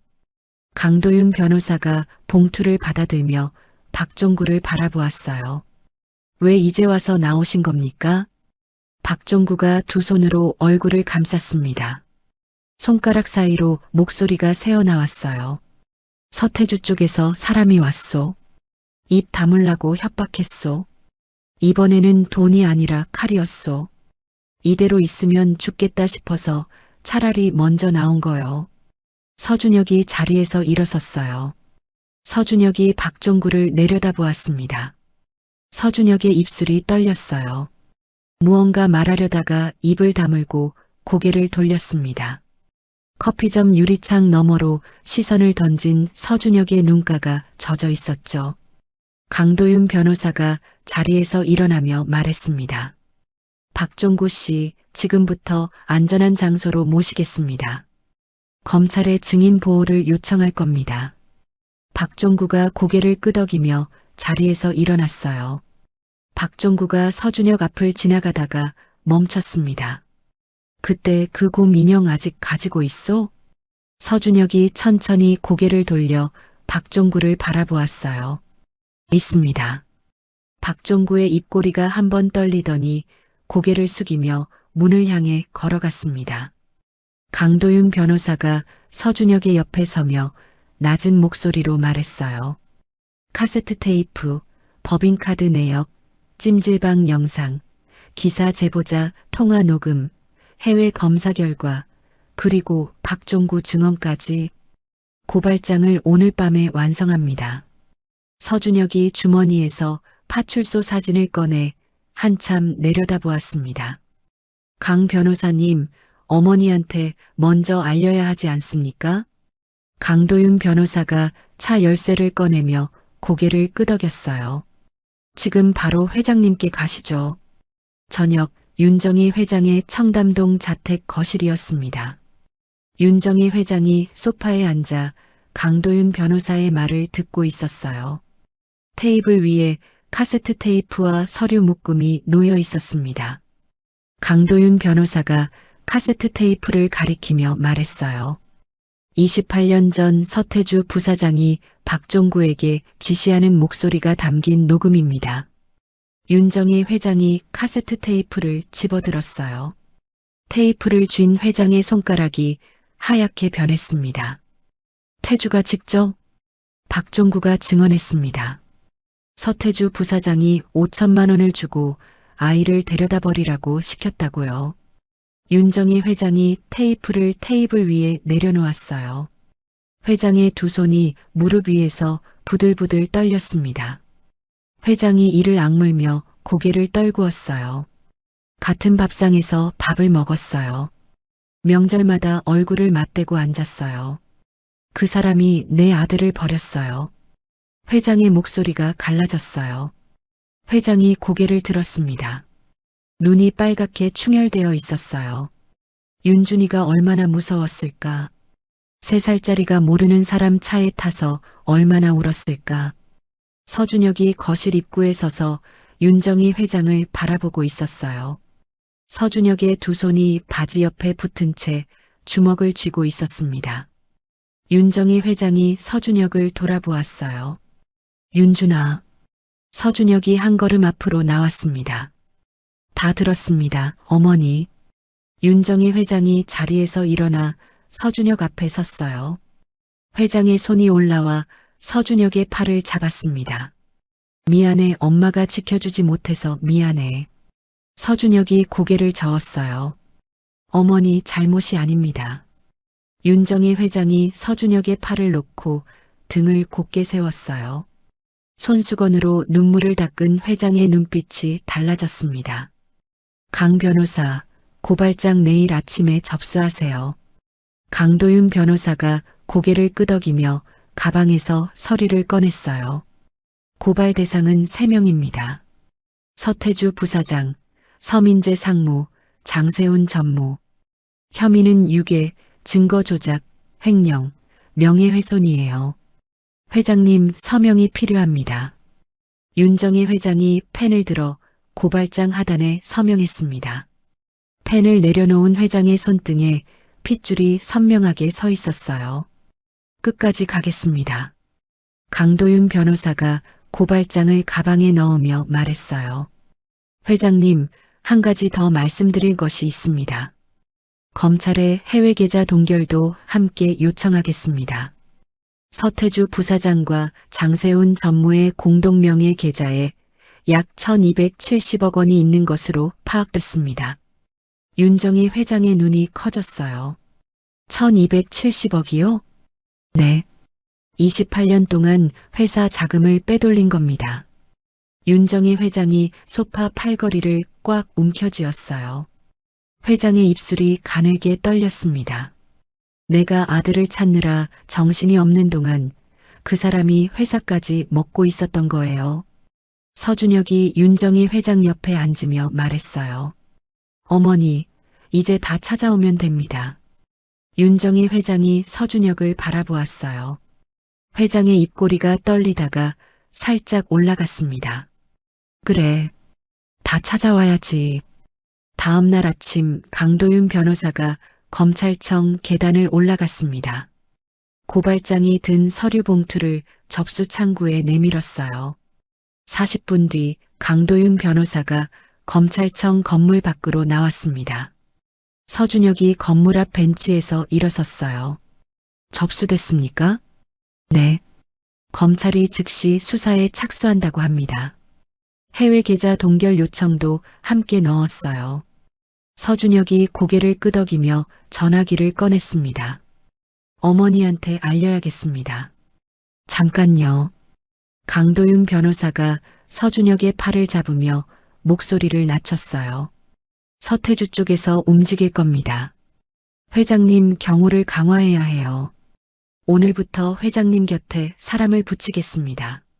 서준혁이 강도윤 변호사를 바라보며 말했습니다. 제가 곁에 있겠습니다. 서준혁 씨 혼자서는 안 됩니다. 경호업체에 의뢰하겠습니다.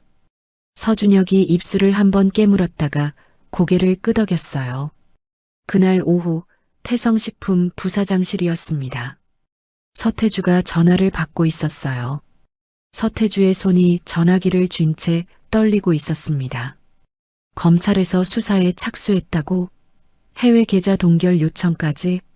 전화를 끄는 서태주가 의자에서 벌떡 일어났어요. 서재 금고를 열고 여권을 꺼냈습니다. 여권을 양복 안주머니에 넣는 서태주의 이마에 땀이 흘렀어요. 서태주가 서민재에게 전화를 걸었습니다. 민재야, 검찰이 움직였다. 계좌가 동결되기 전에 장세훈을 만나야 한다. 서민재의 목소리가 전화 너머로 들렸어요. 아버지, 지금 나가시면 안 됩니다. 검찰이 출국 금지를 걸 수 있어요. 닥쳐. 계좌가 묶이면 끝이야.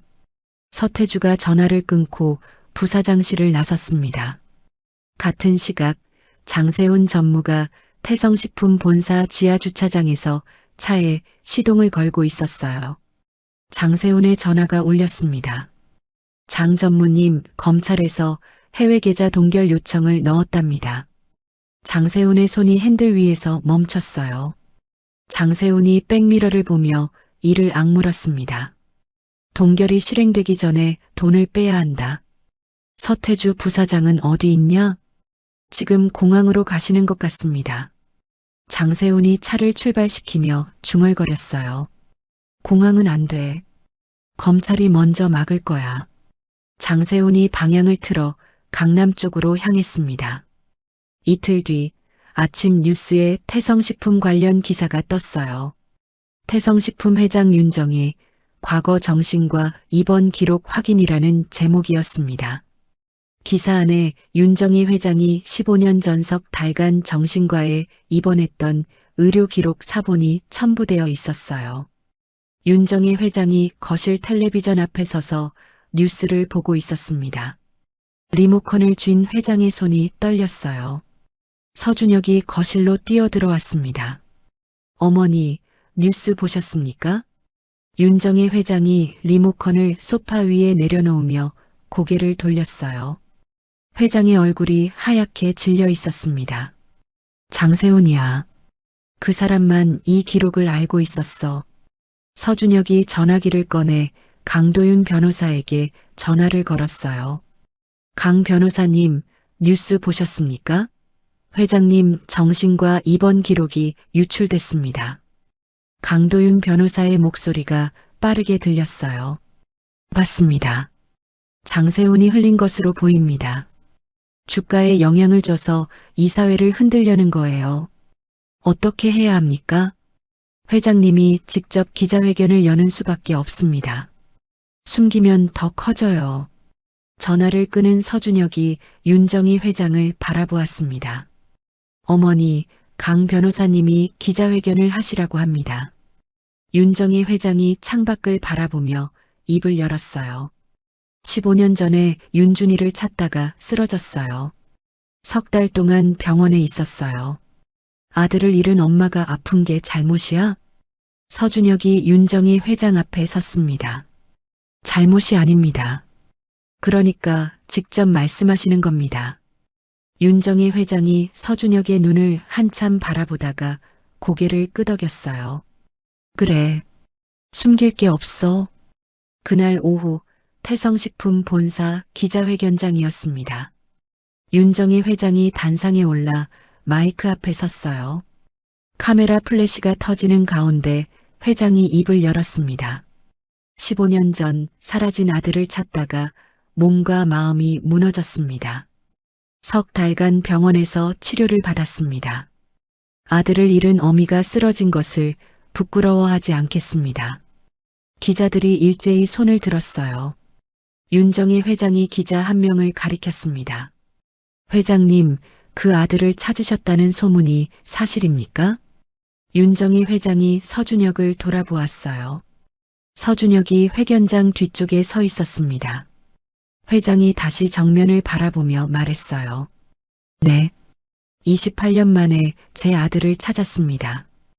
회견장이 술렁였어요. 카메라 셔터 소리가 쏟아졌습니다. 그날 저녁 태성식품 주가가 장마감 직전 12% 하락했어요. 장세훈의 계획대로 시장이 흔들리고 있었습니다. 그러나 같은 시각 검찰이 해외 계좌 동결 명령을 집행했어요. 장세훈과 서태주의 공동명의 해외 계좌 1270억 원이 묶였습니다. 장세훈이 강남의 한 오피스텔에서 전화를 받았어요. 계좌가 동결됐다고? 장세훈이 전화를 내려놓고 벽을 주먹으로 쳤습니다. 장세훈의 입에서 거친 숨이 터져나왔어요. 끝장을 내야 한다. 장세훈이 전화를 다시 들었습니다. 사람을 보내. 윤정희 회장을 데려와. 회장이 고발을 취하하면 끝나는 거야. 그날 밤 윤정희 회장이 청담동 자택에서 나와 차에 탔어요. 경호원 한 명이 운전석에 앉아 있었습니다. 차가 청담동 골목을 빠져나가는데 검은색 승합차 한 대가 뒤를 따랐어요.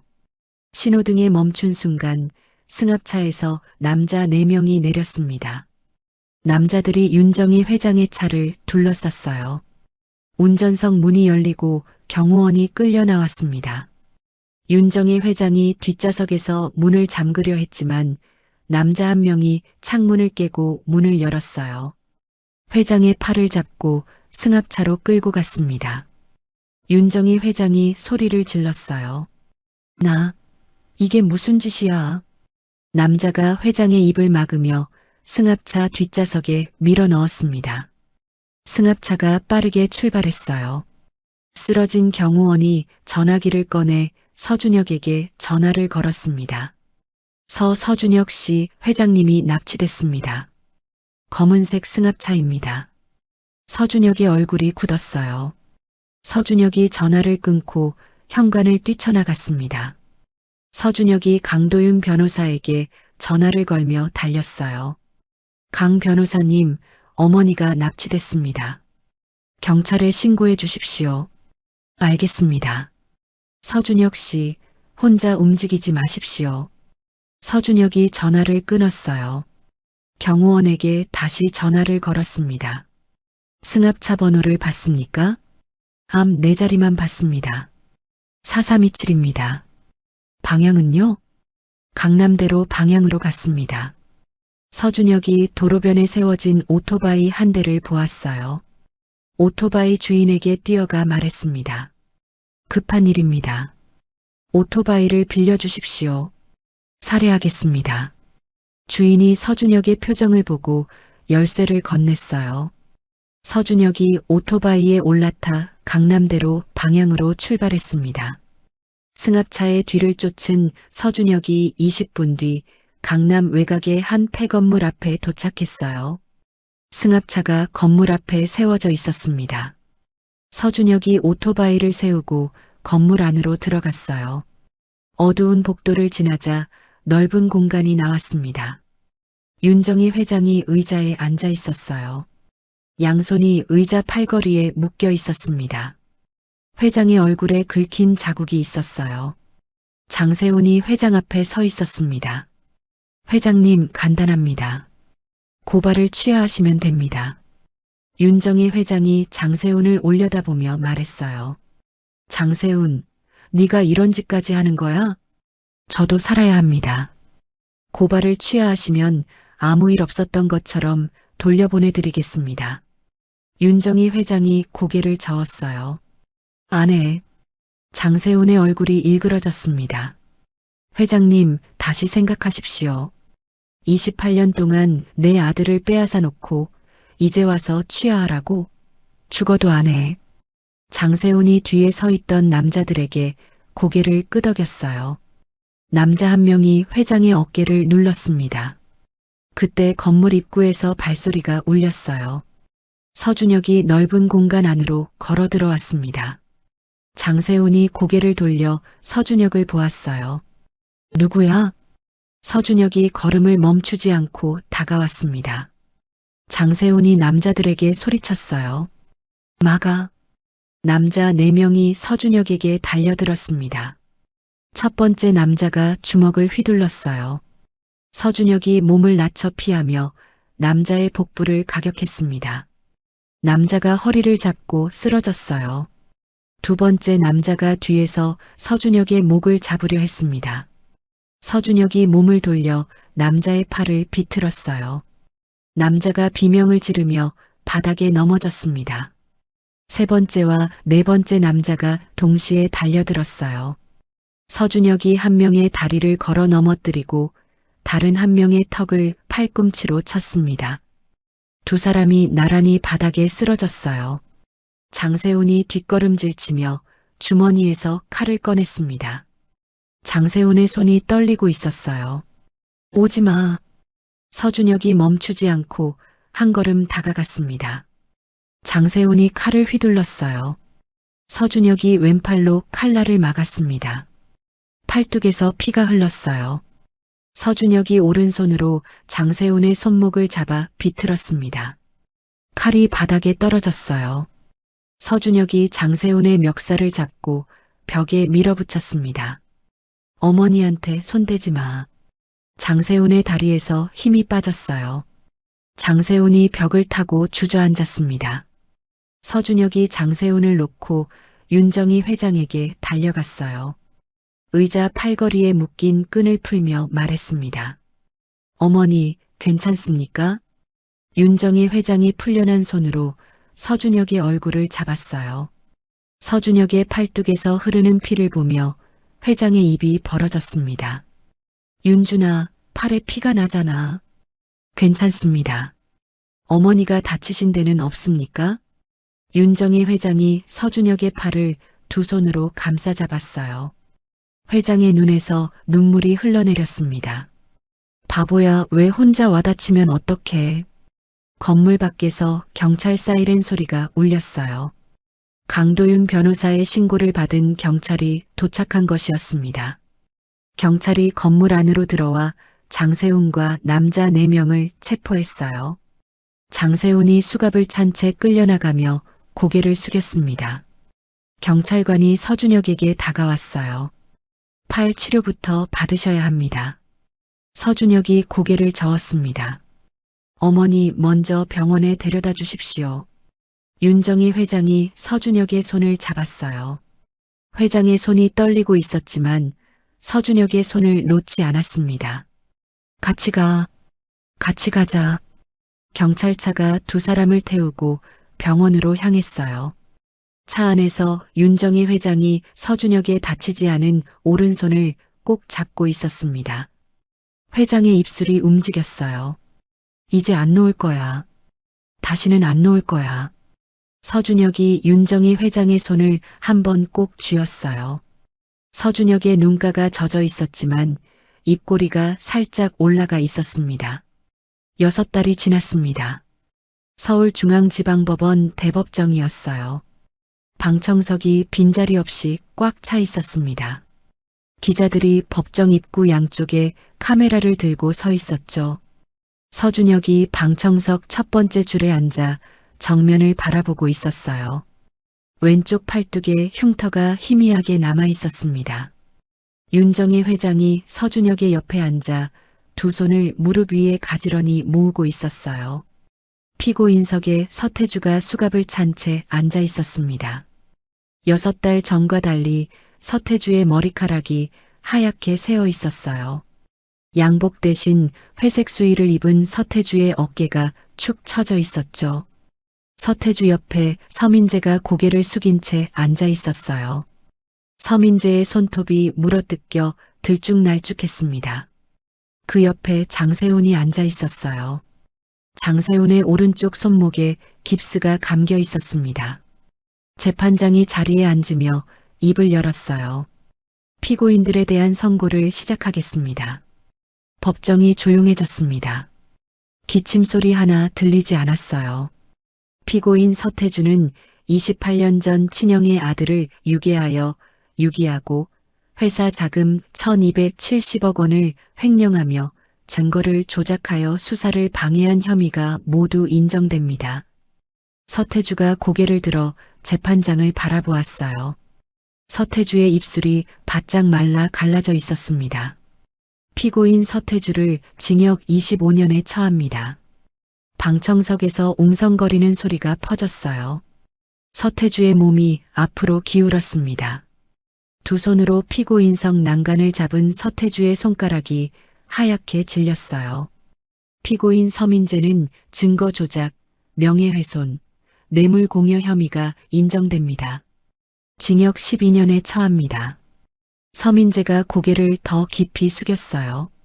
서민재의 어깨가 가늘게 떨렸습니다. 피고인 장세호는 횡령 공모, 해외 자금 은닉, 의료기록 유출, 납치 및 감금 혐의가 인정됩니다. 징역 15년에 처합니다. 장세훈이 눈을 감으며 고개를 떨구었어요. 재판장이 의사봉을 내려놓았습니다. 서태주가 피고인석에서 일어서며 방청석을 돌아보았어요. 서태주의 시선이 윤정희 회장에게 멈췄습니다. 형수님, 윤정희 회장이 서태주를 올려다보았어요. 회장의 표정이 변하지 않았습니다. 형수님, 나는 그저 이 회사를. 윤정희 회장이 서태주의 말을 끊으며 입을 열었어요. 태주야.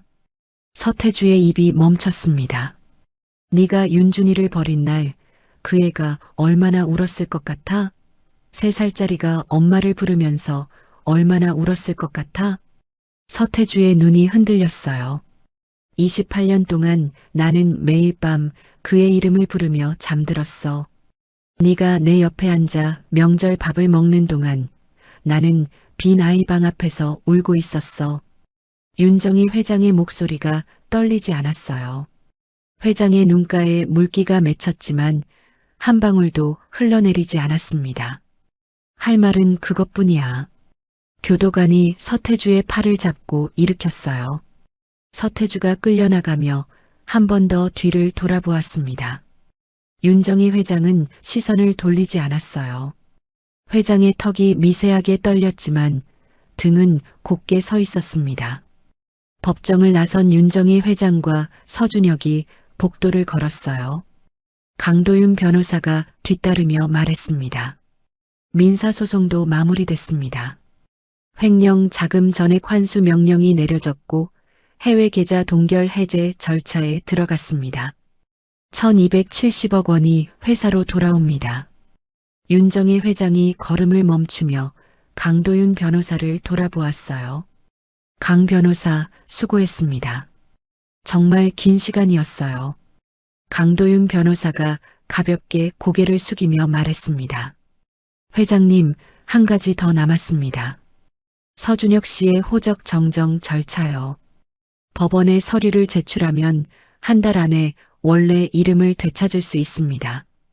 서준혁이 복도 창밖을 바라보며 물었어요. 원래 이름이면 서윤준 말입니까? 네. 서윤준. 회장님께서 지어주신 이름이죠. 서준혁이 윤정희 회장을 돌아보았어요. 어머니, 어떻게 하면 좋겠습니까? 윤정희 회장이 서준혁의 팔을 가만히 잡으며 말했습니다. 네가 정해라.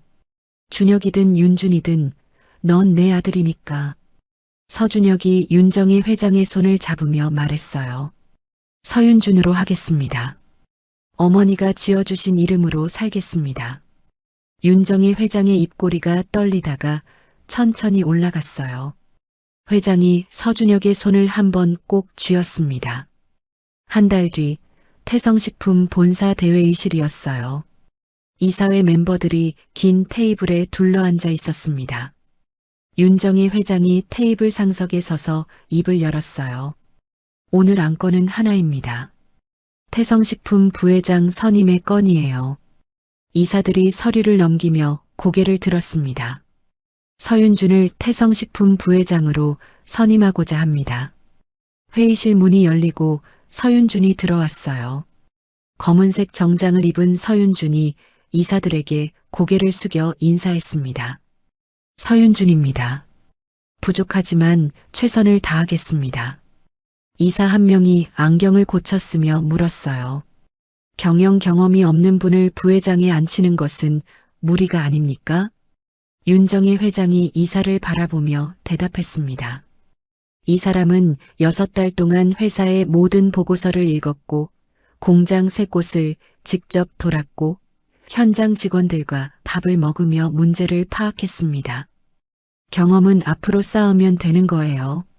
표결이 시작됐어요. 찬성 7, 반대 2, 기권 1. 부회장 선임안이 통과됐습니다. 윤정희 회장이 서윤준의 어깨를 한번 가볍게 두드렸어요.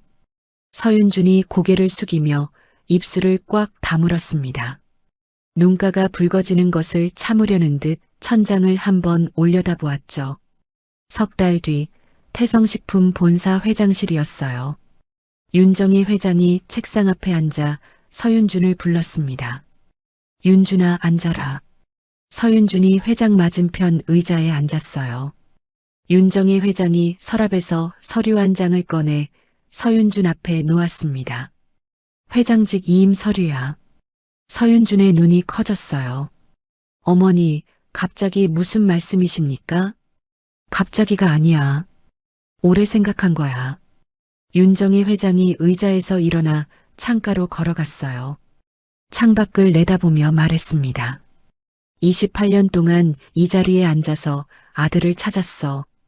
이제 찾았으니까 이 자리는 네가 앉아야지.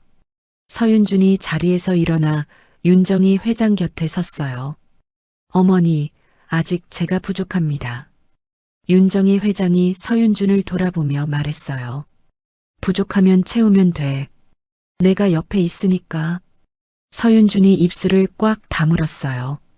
한참을 서 있다가 고개를 숙이며 말했습니다. 알겠습니다, 어머니. 한 달 뒤 서윤준이 태성식품 회장으로 취임했어요.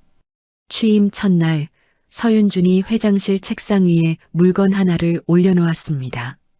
왼쪽 귀가 찢어지고 배에 별 모양 패치가 붙어 있고 오른팔에 파란 리본이 묶인 곰 인형이었어요. 그날 오후 서윤준이 강도윤 변호사를 회장실로 불렀습니다. 강 변호사님, 부탁드릴 일이 있습니다. 말씀하십시오. 태성식품 사회공헌 사업을 시작하려고 합니다.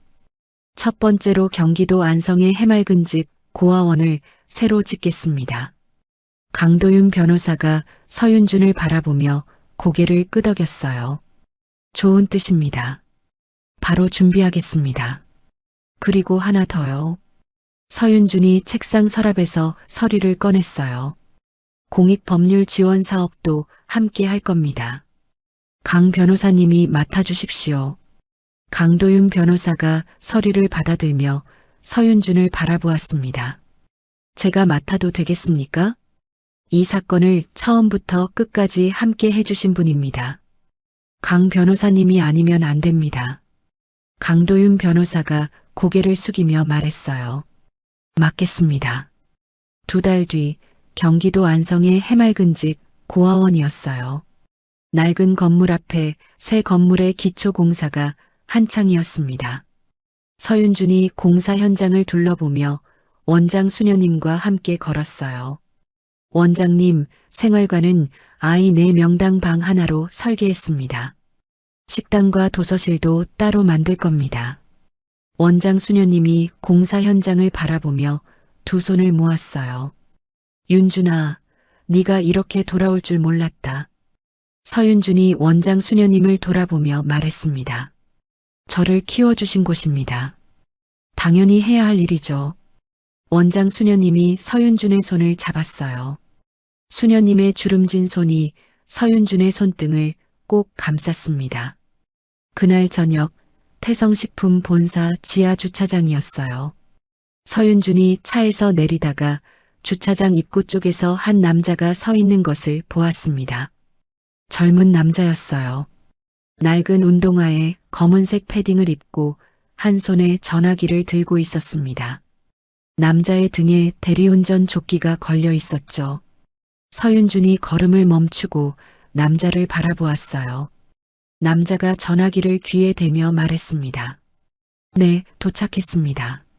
손님 모시러 올라가겠습니다. 서윤준이 남자에게 다가갔어요. 잠깐요. 남자가 고개를 돌려 서윤준을 올려다보았습니다. 네, 서윤준이 양복 안주머니에서 명함을 꺼내 남자에게 내밀었어요. 혹시 일자리를 찾고 있으면 여기로 연락하세요. 태성식품에서 사람을 구하고 있습니다. 남자가 명함을 받아들고 서윤준의 얼굴을 바라보았어요. 저요? 저는 대리운전 기사인데요. 서윤준이 남자의 등에 걸린 조끼를 한번 바라보았습니다. 서윤준의 입꼬리가 천천히 올라갔어요. 저도 대리운전 기사였습니다. 서윤준은 새벽 2시에 취객을 태우던 대리기사였습니다. 전화기 하나가 바뀌지 않았다면 그는 평생 자신이 누구인지 모른 채 살았을 겁니다.